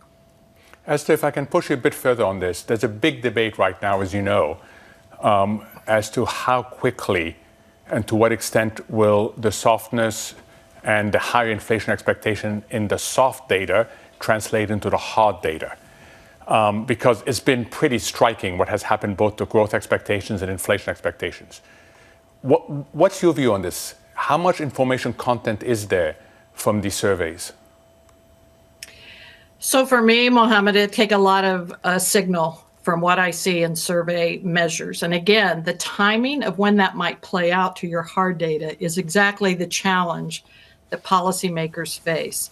So when you see the household survey coming out of University of Michigan plunging the way it did, when you see even looking through the Beige Book, which was generally positive for the February data they were looking at, it began to bring up, though, more questions about uncertainty. In fact, I think in one place they used the term nervousness. In that kind of environment, you do generally see pullback. You see consumers holding back. You see businesses holding back. And that, of course, depending on how long that lasts, can feed through into the economy. So I think it is something that, for me, was always an important aspect of the data. Even though it might be soft, it doesn't mean it can easily be ignored. Esther, in the 45 seconds we have left, I'd love to understand whether you discuss strategy with the chairman before he goes into a news conference ahead of time. Is there an agreement about whether he will tackle some of these policy issues head on, or is it something that he makes up as he goes along? What will the strategy be a little bit later? Well, I think there's always a conversation about, as you go into the meeting, how are people thinking about it? What went into your own forecast going ahead? And then the process in the meeting is one to reconcile that range of views and to try to come to some understanding, not just for this meeting, but what are we setting in motion for meetings coming ahead? So that is, I think in this case, something that will stop short of forward guidance, but certainly something that they are thinking about in terms of what happens next. Esther, you're one of the best. We appreciate your experience and your time this morning. Thank you. The former Kansas City Fed President, Esther George. Up next on the programme, Gargi Chaudhuri of BlackRock, Tom Narayan of RBC, and White House Special Envoy to the Middle East, Steve Witkoff, on the latest talks between Russia and the United States. From New York City, this is Bloomberg.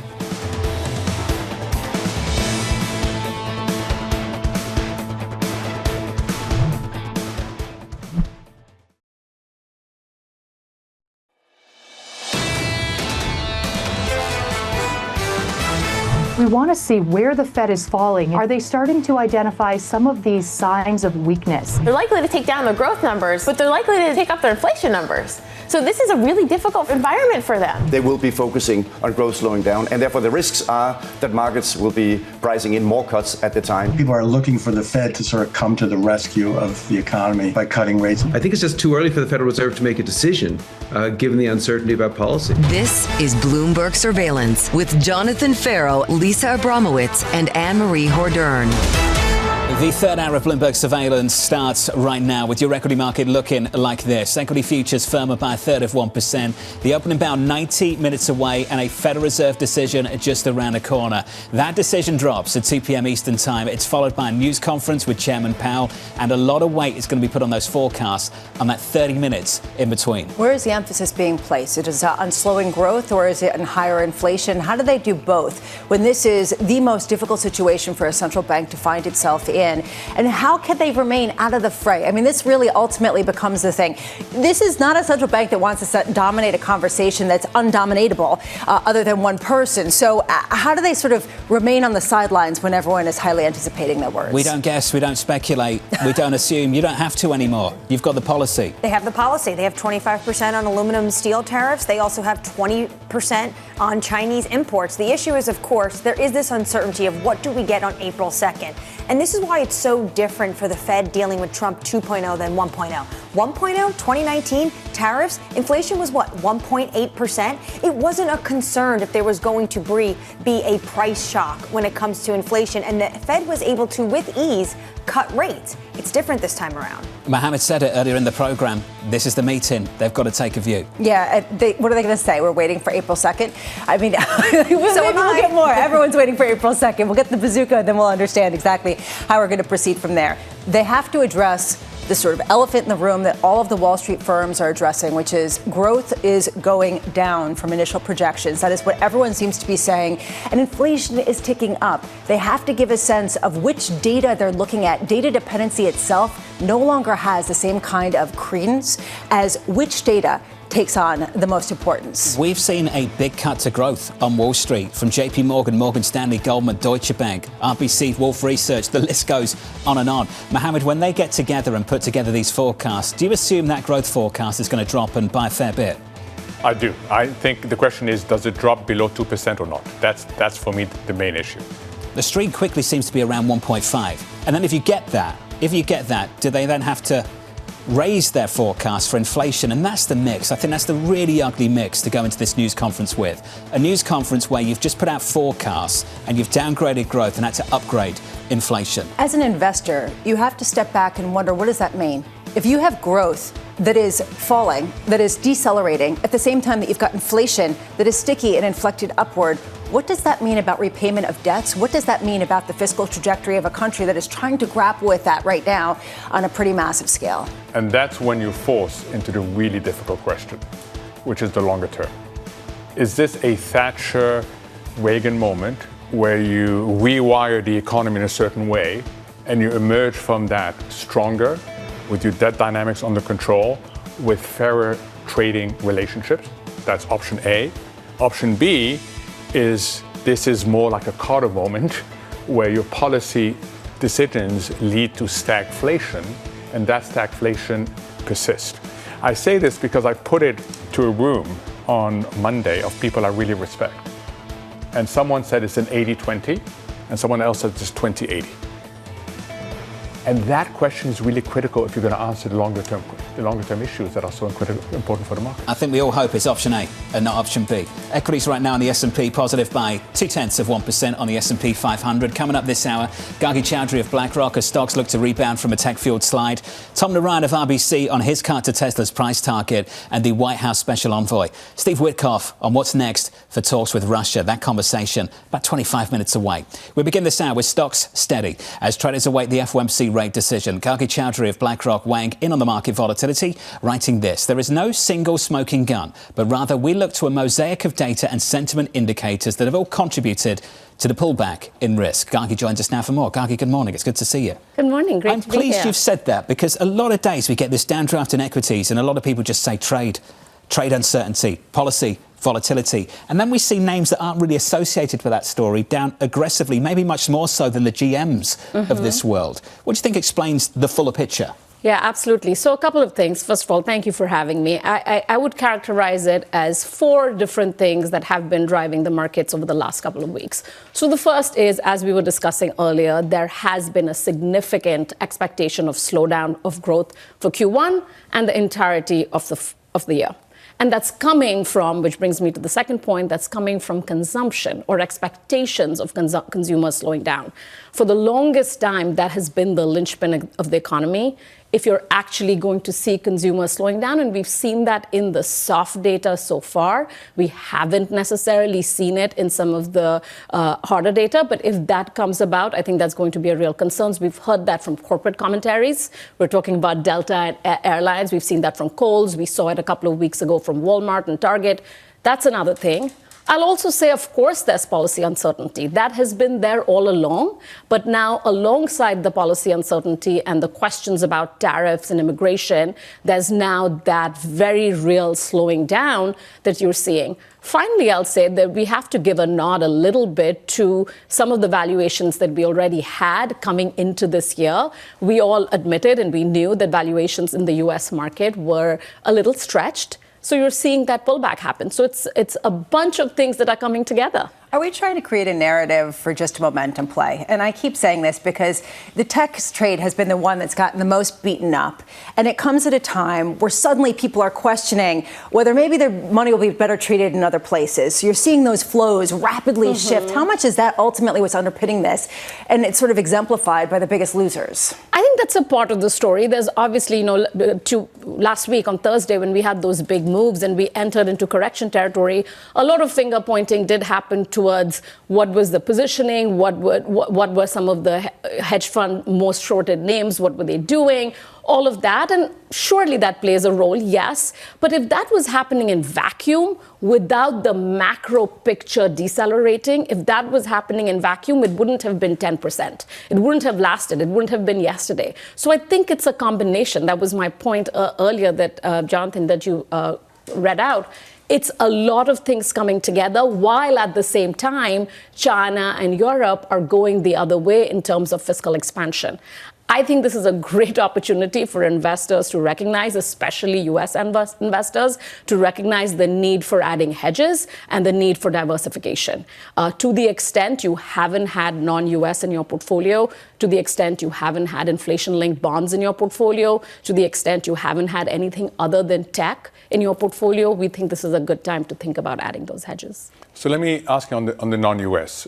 So Danny Berger earlier today shared a really interesting factoid that since the start of last year, 2024, the return on the MAX 7 is the same as the return on the DAX.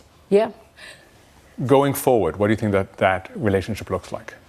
I think a lot depends. I mean, just yesterday, obviously, we finally got the approval of some of the fiscal policies that are going to take place. I think a lot of that depends on what ultimately happens and at what pace. If I had to bet for the next 10 years, I would still put my money in American innovation and AI. Some of that is just large cap quality US companies. Over the next few months or even the next year, I think Germany, which has already, as you pointed out, had an amazing run. I think there's more to that story to go, but what is your time frame? When I sit back and think about how clients are positioned, especially in the US, and I think a lot of people are recognizing the fact that they haven't had the right diversification in their portfolio, that you've had too much of large cap stocks only in the US only. You haven't had Europe. You haven't had emerging markets.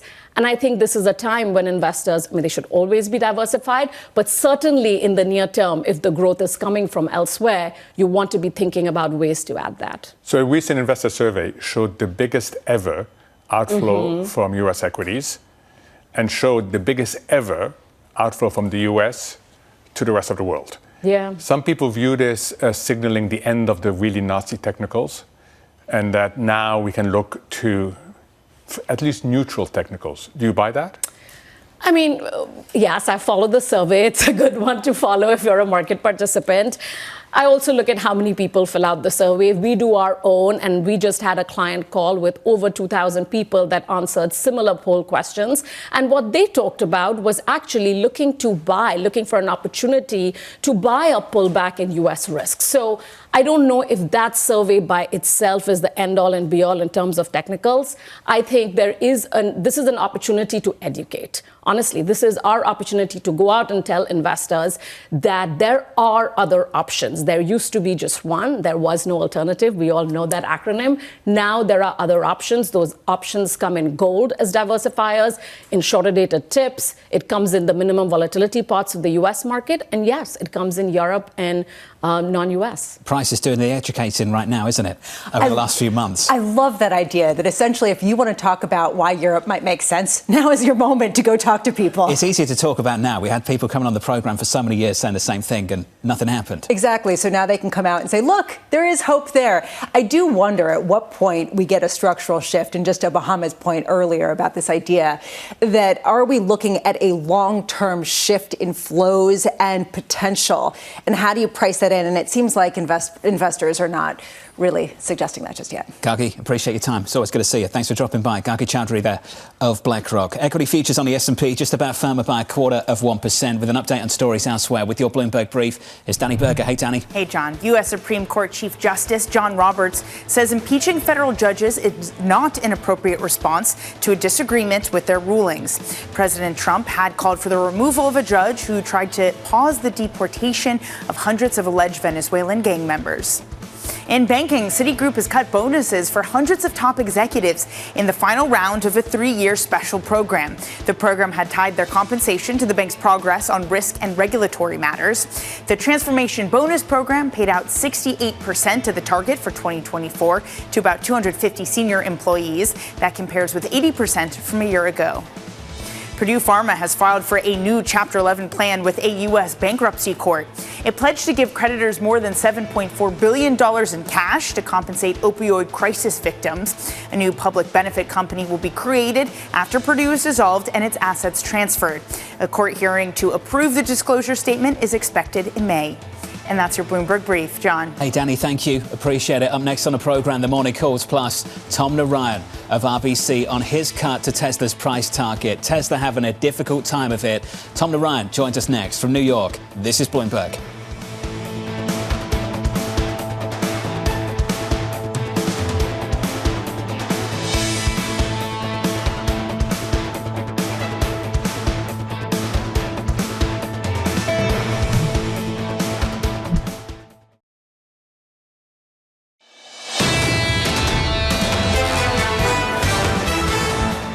The opening bound 1 hour and 15 minutes away. Equity futures going into that just about firmer by 0.2%. On the Nasdaq, up by 1/3%.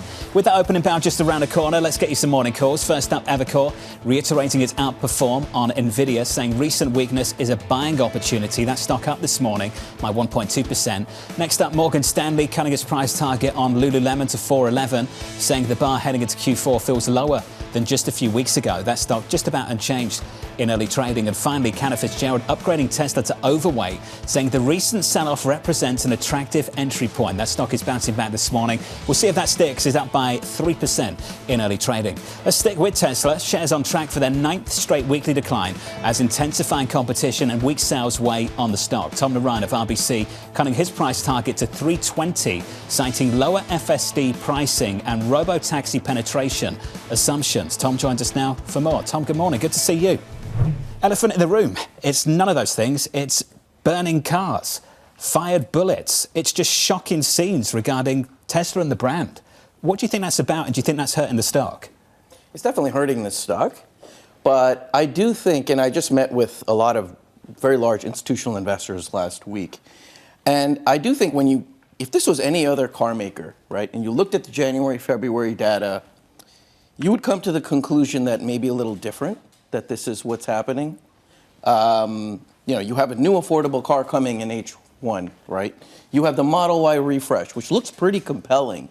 The U.S. data, by the way, in January, February was fine. It's really Europe and China. And the analogy that I heard from investors was, buying a car is different than buying like a can of beer in the grocery store, right? You can boycott a beer brand easily in the grocery store. Buying a car it's a big purchase you're making. You're going to buy what's best for your family, right? It's half the U.S. market is this one company with arguably one of the best range relative to price. Are the people protesting the same ones that are actually in the market for this product? And what is the alternative product that they would buy? I don't disagree that it could be brand damage and it's hurting the stock, but I just do wonder, and what investors are wondering is, are we maybe looking too much into this and not enough into just general? We're going to creep into the realm of psychology just for a moment, but I guess we've got to. The unfortunate part of all of this is that there are people out there who, of course, still want to buy a Tesla. But if they're buying a family car right now, maybe that's not the attention they want. And I think that's the issue the company's got. We caught up with Dan Ives a little bit earlier on this morning. Dan Ives, as you know, long-time bull on Tesla. Not much deters him. But he said Elon Musk has got a month to lean out of what's happening in Washington and lean in to what isn't happening at Tesla. Do you have the same timeline? Do you think there is a big enough problem here where Elon Musk has got to make a choice? I just don't think we know yet We have this affordable car that's coming out is significant. With the IRA credits, $30,000 car. It's a Tesla, potentially with FSD, autopilot. What other product is as compelling as this? And you have the Model Y refresh.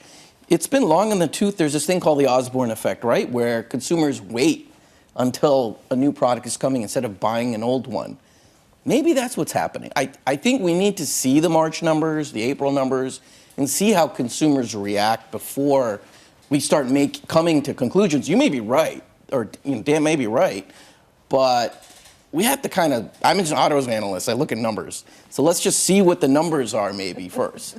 So on the numbers, you said rightly, it's about China and Europe. So I want you to react to two things. The images we get from ports in Europe, where Chinese EVs have flooded the place. And secondly, the BYD news about the battery. So what does that do to Tesla's competitive? Yeah, I agree. And I think this is where you take the kind of political conversation and you switch it to a competitive conversation.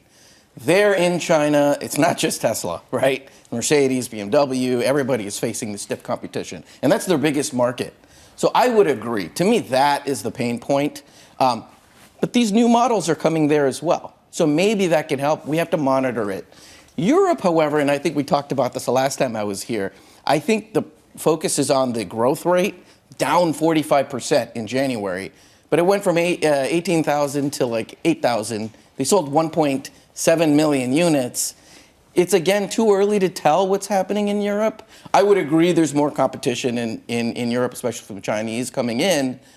But Europe is not their biggest market. It's really about China and the U.S. We used to talk about none of these things. We used to not talk about sales. We used to not talk about foreign demand. We used to not talk about potential competition with China. We talked about the dream of full self-driving vehicles, of the domination of the robo-taxi industry that would transform the way that we engage with transportation in this country. Is this the year when that dream talk dies and we start talking about sales and competition and the reality on the ground of what it reports every single quarter? It could be the opposite of what you just said, right? In June, we're going to see this robotaxi service in Austin, right? What if it's unsupervised FSD? Camera-only system. Remember, Waymo has LiDAR, has radars. What if that's what we see? What if it doesn't have a safety driver? And I know it may be ring-fenced or what have you, but what if they're able to get, I keep saying he, what if they're able to get a robotaxi service that's unsupervised? That is a big deal, and people could latch on to that autonomy thesis. To Mohamed's point, that makes a lot of sense, but Tesla used to be the driver of this dream, of all these dreams, of EV, of the idea of self-driving, and China is plowing in a massive way. And they're not just selling to the United States, they're selling around the world, and they're engaging with lower prices and potentially technology that can rival Tesla. At what point are they too late to dominate this field in the way that they used to be believed to do? Yeah, and that's, by the way, part of the reason why I lowered my price target. I did significantly, actually, right? And the biggest reason is I cut my robotaxi penetration in China and in Europe. I had a 20% market share in both regions. Looking back, that probably was too high. The feedback I got from investors was, Tom, that's too high. And so I dropped that to, this is the truth. Well, what was it? Yeah, it was 20%. I dropped it to 10%. We don't know, like, who's really the powerhouse, who's really motivated to get into autonomy. Right now, we know in the US it's Waymo and Tesla. China has their own players. Now, if unsupervised FSD is successful, that's a huge deal. I don't know anybody in China that has anything similar. I know BYD has their product, the God's Eye product. That's not as robust as FSD. It is compelling. Mohamed, your point about the battery point, what I would say to that is, we don't know, by the way, if that can really be done at scale, the 5-minute charging. There's some safety issues there. But yeah, if they are able to get that, that'd be significant. BYD, by the way, is a customer, or Tesla is a customer of BYD on batteries. So they could potentially take advantage of that. But I don't disagree with you. I think ultimately China and Europe, very competitive proof points, lowered my price target as a reason. But I still think autonomy is this massive opportunity. It's a rising tide lifts all boats, and Tesla's a big player in it. Can we talk about the storm on the horizon when it comes to tariffs? What are you hearing right now from the auto sector? Yeah, I mean, it's similar to what I've been saying here. I think investors realize that it's such a huge negative situation. The mathematical argument I used was this negative infinity at 1% weighted average. When you do that math, 1% negative infinity, 99% at status quo, you get negative infinity. But how useful is that to investors? And what is the real motivation of the administration, et cetera? Is it to penalize the auto industry in the U.S.? So I think most investors we speak with are not baking in tariffs, including the reciprocal tariffs too, which hurt U.S. jobs. You know, SUVs made in the U.S. for Mercedes and BMW. Why are they so confident? They look at what happened in 2018. They also see what it would mean when they run the scenario to U.S. companies and the supplier base, everything, and they realize it's a cooler heads would prevail type argument, and they just don't see why it would happen, who it would necessarily help. So much to talk about regarding this company, Tom. It's always great to catch up with you, sir. Tom Narayan of RBC.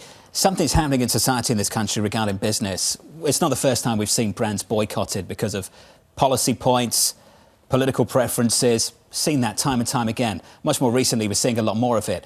What's terrible about this, and we've seen it on occasion as well with other companies too, attempting to intimidate consumers about a purchase they might make in the future because you disagree with someone's political preferences is scandalous, regardless of what side of the aisle you stand on in Washington, D.C. Did you see those videos of people driving behind Tesla trucks, cyber trucks, and projecting images trolling them of Elon Musk? Look, I think there is a larger question here about illegal behavior. But I would also argue it highlights the liability for Tesla to be so closely associated with Elon Musk, who is a lightning rod for a lot of political spheres. I'm not saying this is okay. It is absolutely not okay. And everybody should understand that. I think it highlights the risks that we've been talking about. The stock this morning is higher by 2.8% in the pre-market. Equity futures just about firmer as well. Up next on this programme, an important conversation. Looking forward to this one. The White House Special Envoy to the Middle East, Steve Witkoff, from New York City this morning. Good morning.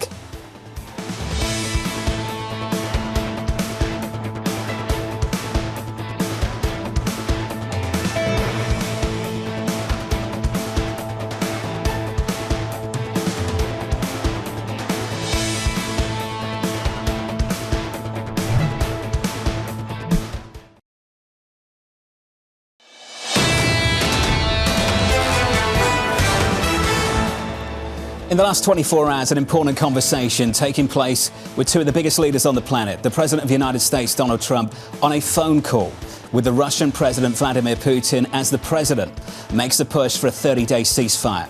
To build on the developments of the last 24 hours, I'm pleased to say we're joined now by Steve Witkoff, the White House Special Envoy to the Middle East. Steve, welcome to the programme, sir. Fantastic to get some time with you.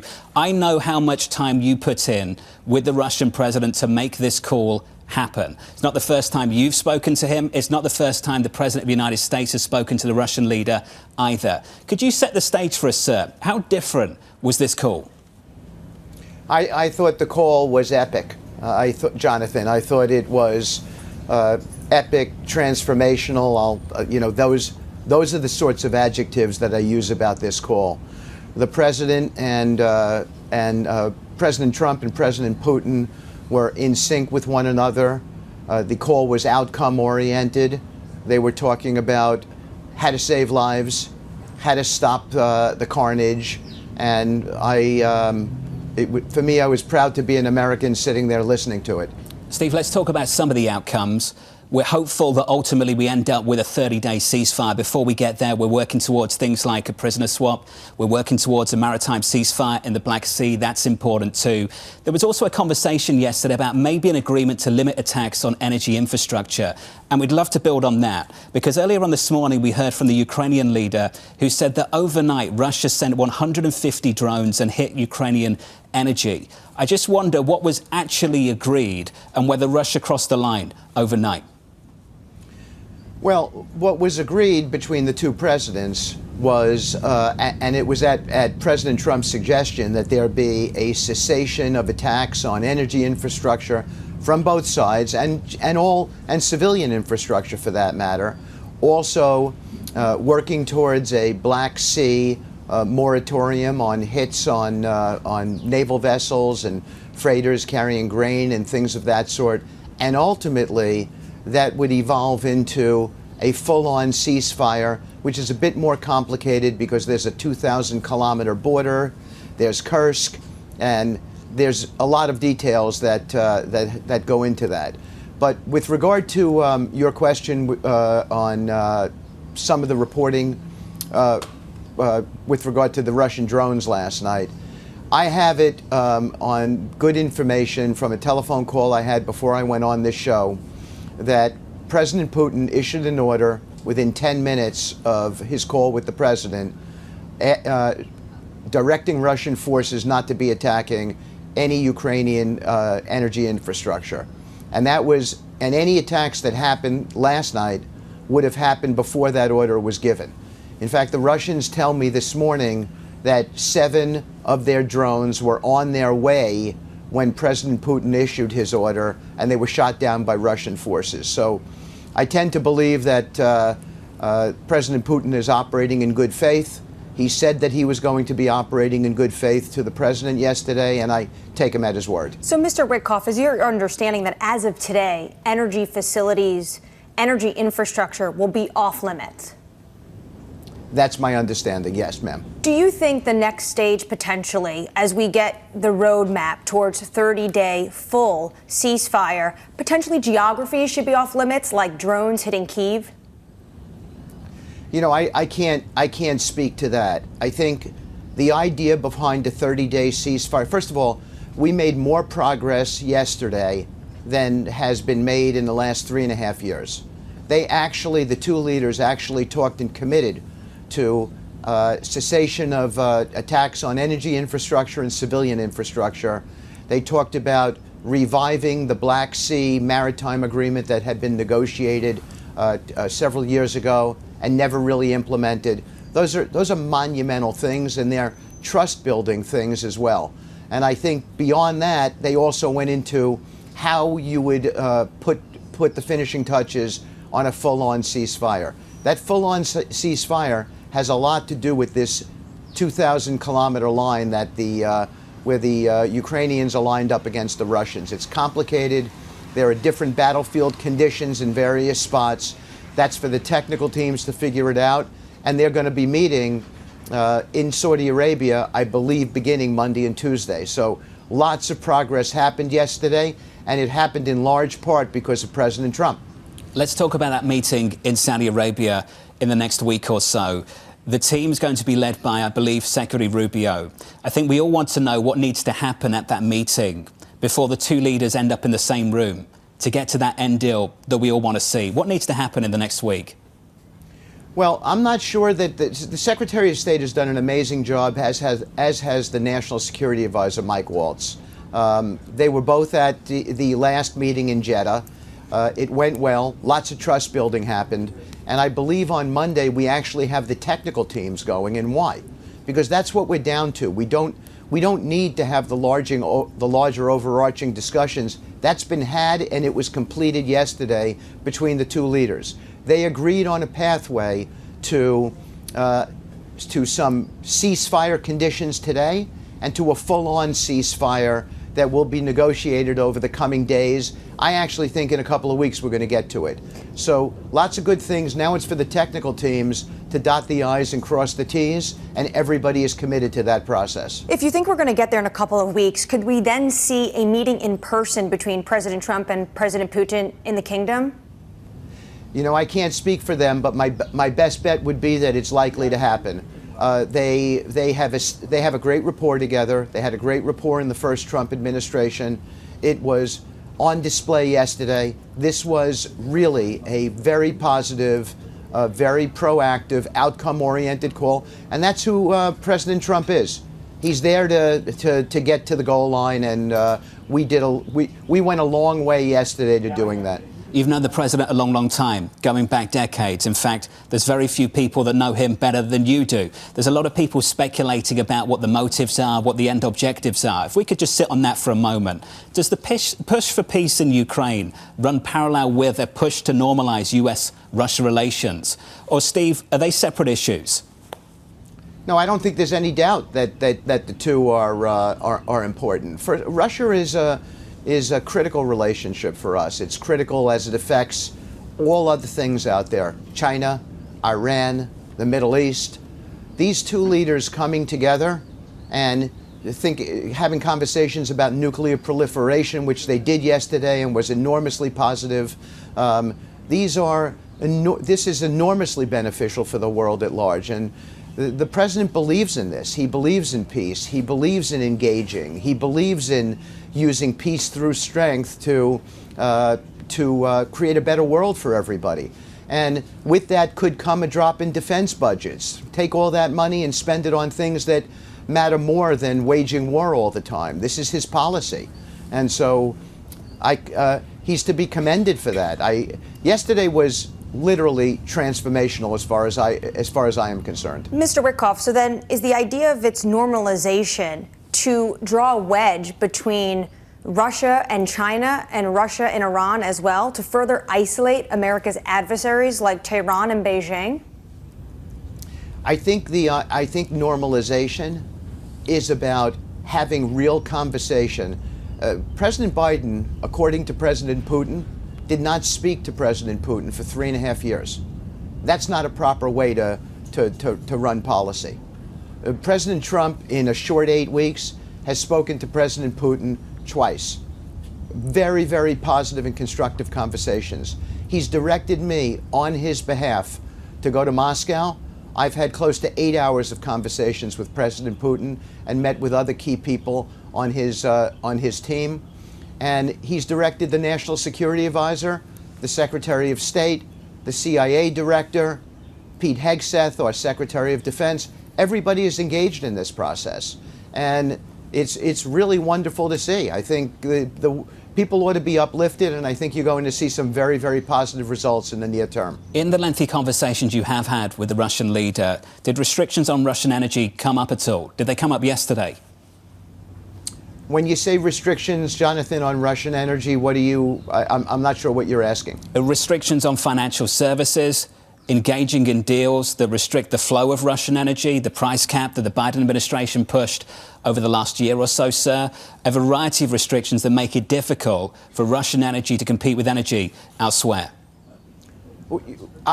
We did not discuss, or pardon me, the president did not discuss specifically sanctions yesterday, if that's what you're referring to. I think obviously that's a conversation that the two leaders are going to have, and everybody's open to it. But first and foremost, we want a solution that means an end to the fighting. We want to get to the ceasefire. That's the president's policy, and we're going to get to the ceasefire. And I think after that, everything else will be a detail. Sanction relief, and all the other things that go with a full-on peace treaty. Trump said last night to Fox News that Russia would like to use some of the U.S. economic power. This is an individual who's been against the likes of Nord Stream 2 for years, Mr. Witkoff. You know that. But could you see a world when Russian energy comes back online via pipelines like Nord Stream? Well, I can certainly see that world, but let me give you an example about the deleterious effects here and why we have to get to a solution. Russian oil today is being sold cheap to China. I'm not sure that's such a wonderful benefit of India.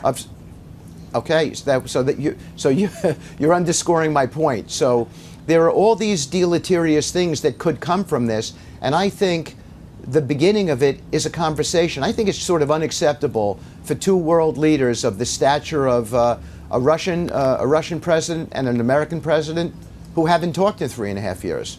That's an unacceptable policy program for the president. He wants to get things done, and you get things done by getting on a telephone or meeting personally and instructing your staffs to do that, which is what he's done here. Mr. Witkoff, It's a conversation we've had a lot on this program, which is the fact that sanctions, when it comes to Russia, didn't change Putin's motives, and they still were able to fund the war by selling a lot of this energy. It just created new markets for Russia to be willing to trade. Scott Bessent, though, the Treasury Secretary, said the other day that we will go to a 10 and bring sanctions if we have to on Russia to bring Putin to the table. Do you see President Trump getting to that point, lifting sanctions to a 10 in order to cajole Putin to the table for this ceasefire? Look, Scott Bessent is a great Treasury Secretary. I'm not going to speak to what he had to say. I'm going to say this. I've had 2 meetings at the direction of President Trump with President Putin in the last several weeks that have collectively aggregated to almost 8 hours. Many other people, senior people in the administration, are having meetings with their colleagues and their counterparts there. The president has directed all of this. There is amazing progress being made. Yesterday, in one telephone call, we talked about an immediate ceasefire on energy infrastructure. That's game-changing.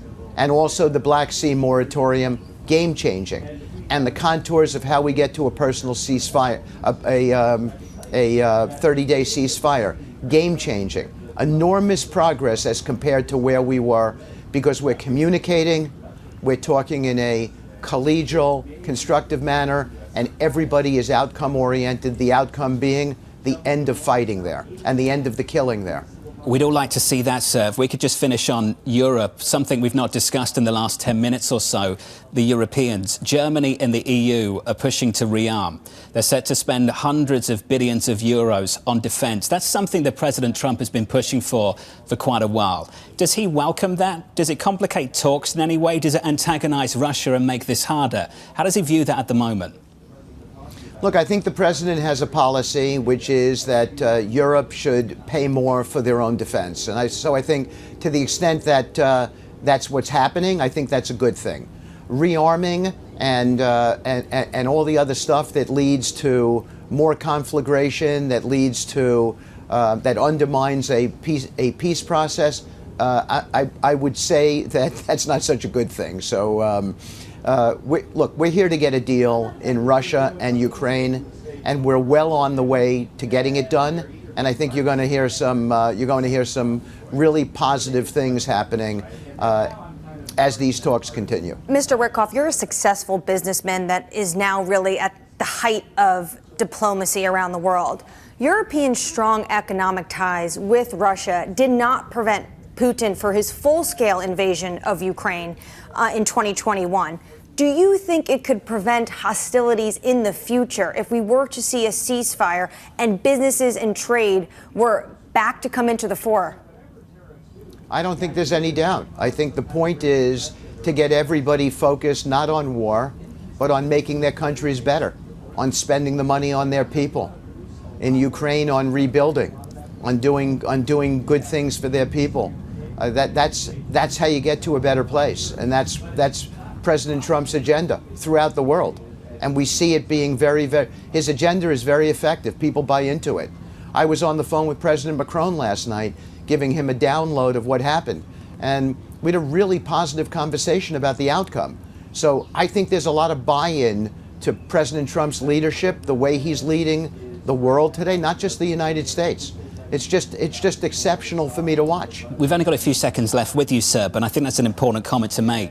Relations with Europe, they are endorsing, are they, this approach that the president is taking? Because publicly they seem to be saying one thing. Are they endorsing this approach privately? I'm hearing a lot of endorsement, Jonathan. That's a very interesting development, sir. I wanted to finish on you personally, just for a moment if we can. For the people internationally that aren't aware, sir, you were widely regarded as a talented negotiator, making a fortune in real estate before taking on these responsibilities. And you seem to be having an instant impact in the role. And it started in January before Trump even got into the White House with the agreement, the ceasefire and hostage exchange between Israel and Hamas in January. Can we just finish on how transferable those skills actually are? How different is this for you to go from that world of real estate to this, life and death in Ukraine? Well, you know, I went into the real estate business. I was a young lawyer, and I went in because I wanted to be Donald Trump, to tell you the truth. And that really is the truth, by the way. I've talked about this in the past. He was a great real estate guy, And to a large extent, I follow his example when it comes to negotiating. The president is all about clearing up misconceptions, clearing up miscommunication, figuring out how to get a good deal for all stakeholders, all constituents as a part of the deal, and then deciding beforehand what the outcome he wants is. That's how deals get structured, and they're not all that dissimilar in the political realm. And that's how we've done it in the Middle East. We follow his direction in that way, and it's highly effective. Steve, you've been generous with your time this morning, sir, and we appreciate it here on Bloomberg Surveillance. We've got to do this again. Thank you very much for being with us. The White House Special Envoy to the Middle East there, Steve Witkoff. Let's get to the commercial break very quickly, and then we'll get to your equity market and talk about the rest of the day we've still got coming up for you. Up next on the programme, your trading diary and a conversation with David Rubenstein from New York City. This is Bloomberg.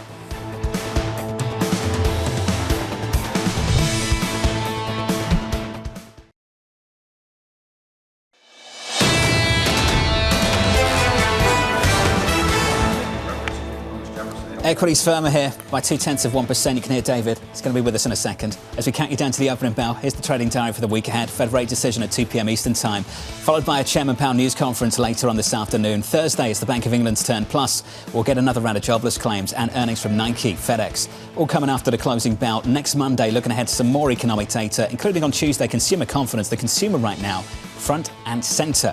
Let's do a proper introduction. David Rubenstein at the Carlyle Group joins us now for more. David, good morning. Good to see you. My pleasure to be here. Thank you for having me. You've caught up with some fantastic individuals over the last few weeks, including the former Treasury Secretary, Steve Mnuchin. But I think we want your thoughts, your individual view on where we are in this economy and where you think things are heading. Well, obviously, the economy depends on certainty, and there's some lack of certainty right now about what's going to happen on taxes and tariffs. So when there's greater certainty, I think we can better predict where the economy is going to go. Mohamed knows that so well. So in my view, there's some uncertainty right now. I had a chance recently at an event over the weekend to interview the chairman of the House Ways and Means Committee. And, you know, he's pretty bullish on his ability to get the tax cuts through the president wants, but the market wants to see if it's actually going to happen, and then what's going to happen in the Senate. And then we have to see whether the tariffs are actually going to go through or at what level. So there's some uncertainty. But right now, the market is not as disappointed in where things are as I would have thought. The market's not collapsing as some people thought it might. So, you know, maybe some of the things that President Trump is doing are having some impact on the market favorably. How much is the Fed part of this discussion, with people expecting them to step in and rescue the economy should growth slow enough versus prioritize inflation? Well, when the Fed, I think the Fed's view is the Fed doesn't surprise people. Under Jay Powell, the Fed pretty much tells you what it's going to do and then explains what it's done after he does it. And today, there's been no signals out of the Fed that there's going to be a rate cut that I can see. So I think it's unlikely you're going to get a Fed rate cut today. And therefore, I think the market would be shocked if it were. We'd be very happy if it did. But I don't think it will happen today. David, where are we on two characterizations about private equity? One is a ton of money on the sideline waiting to come in. And two, distributions back are still very, very slow. Well, for the last couple of years, there haven't been as many exit opportunities as people wanted. And as a result, a lot of the private equity firms are ready to sell things. They were hoping at the beginning of this year, as the new administration came in, that there'd be looser regulatory controls, IPOs would be better, and so forth. That hasn't yet happened. It may happen, hasn't yet happened. There is a lot of money on the sidelines for sure. And I do think that some of the deals that have been talked about probably will get done. But I think the market is waiting to see whether a lot of the large deals are going to be approved by the FTC or the Justice Department, and it isn't clear that they will get approved. For example, the Wiz deal that was, I guess, announced or maybe going to be announced, it's not clear that'll get approved. It didn't get approved before under Biden, or at least the temporary indications were that it wouldn't have been approved. Today, I don't know whether that deal will be approved or not. That's a big deal. If the market were to, market would be very happy if that deal would get approved, my guess would be. So you mentioned the importance of trying to resolve the uncertainty, and that's the upside. What's the downside? What's the thing that keeps you up at night? Well, clearly, markets want to know what the rules of the game are. Most business people can adapt. Just tell us what the rules are and we'll move one way or the other. Right now, there's some uncertainty as whether President Trump can get through the tax cuts he wants at the level he wants. Can they get through the Senate? Will the Doge people get all the spending cuts they want? Nobody really knows. Will the judges stop some of that? There's some uncertainty. Until there's more certainty, I don't think anybody can know for certain whether we're really going to have the economic boom that we would like to have. David, you have a relationship with the president. You've spoken to him. Do you believe there's something like the Trump put still in play? Well, I think President Trump came into office with big expectations from the market that he would do a lot of things that President Biden didn't do. So far, President Trump has tried to do a lot of these things. They haven't yet come into reality, but they may. I just don't know yet. I think he's fairly bullish about his ability to get these things through Congress, but obviously he's frustrated from time to time about what the judges are doing. Last question comes from a Bloomberg subscriber. Does Mr. Rubenstein think the Orioles will win the American League East? That seems to be the only thing people care about right now. What's your answer to that? We certainly deserve, because we have a great owner. And we agree with that part. Yes, if the ownership is the most important criteria, we should. And we have a good team. And amazingly, they can project how many games we're going to win in advance of the season. And they're pretty accurate. But I won't say how many they project. I think Mike is part of the ownership group too, so I've got to agree with that as well. So it's always great to catch up with you. Appreciate your time. Thank you. Thank you very much. David Rubenstein there of the Carlyle Group. Thank you. And do not miss David's conversation with former Treasury Secretary Steve Mnuchin tonight on peer-to-peer conversations right here on Bloomberg. Special thanks also to Mohamed, El-Erian of Queen's College, Cambridge, for joining us over the last couple of hours. Coming up a little bit later, the Federal Reserve decision. Our coverage begins at 1:30 Eastern Time. Here's your lineup. The Fed decides. We'll be joined by Bob Michael of JPMorgan, Aditya Bave of Bank of America, Matt Lazzetti of Deutsche Bank, Amanda Lynham of BlackRock, and a whole lot more. We'll see you a little bit later on this afternoon. From New York City, this is Bloomberg.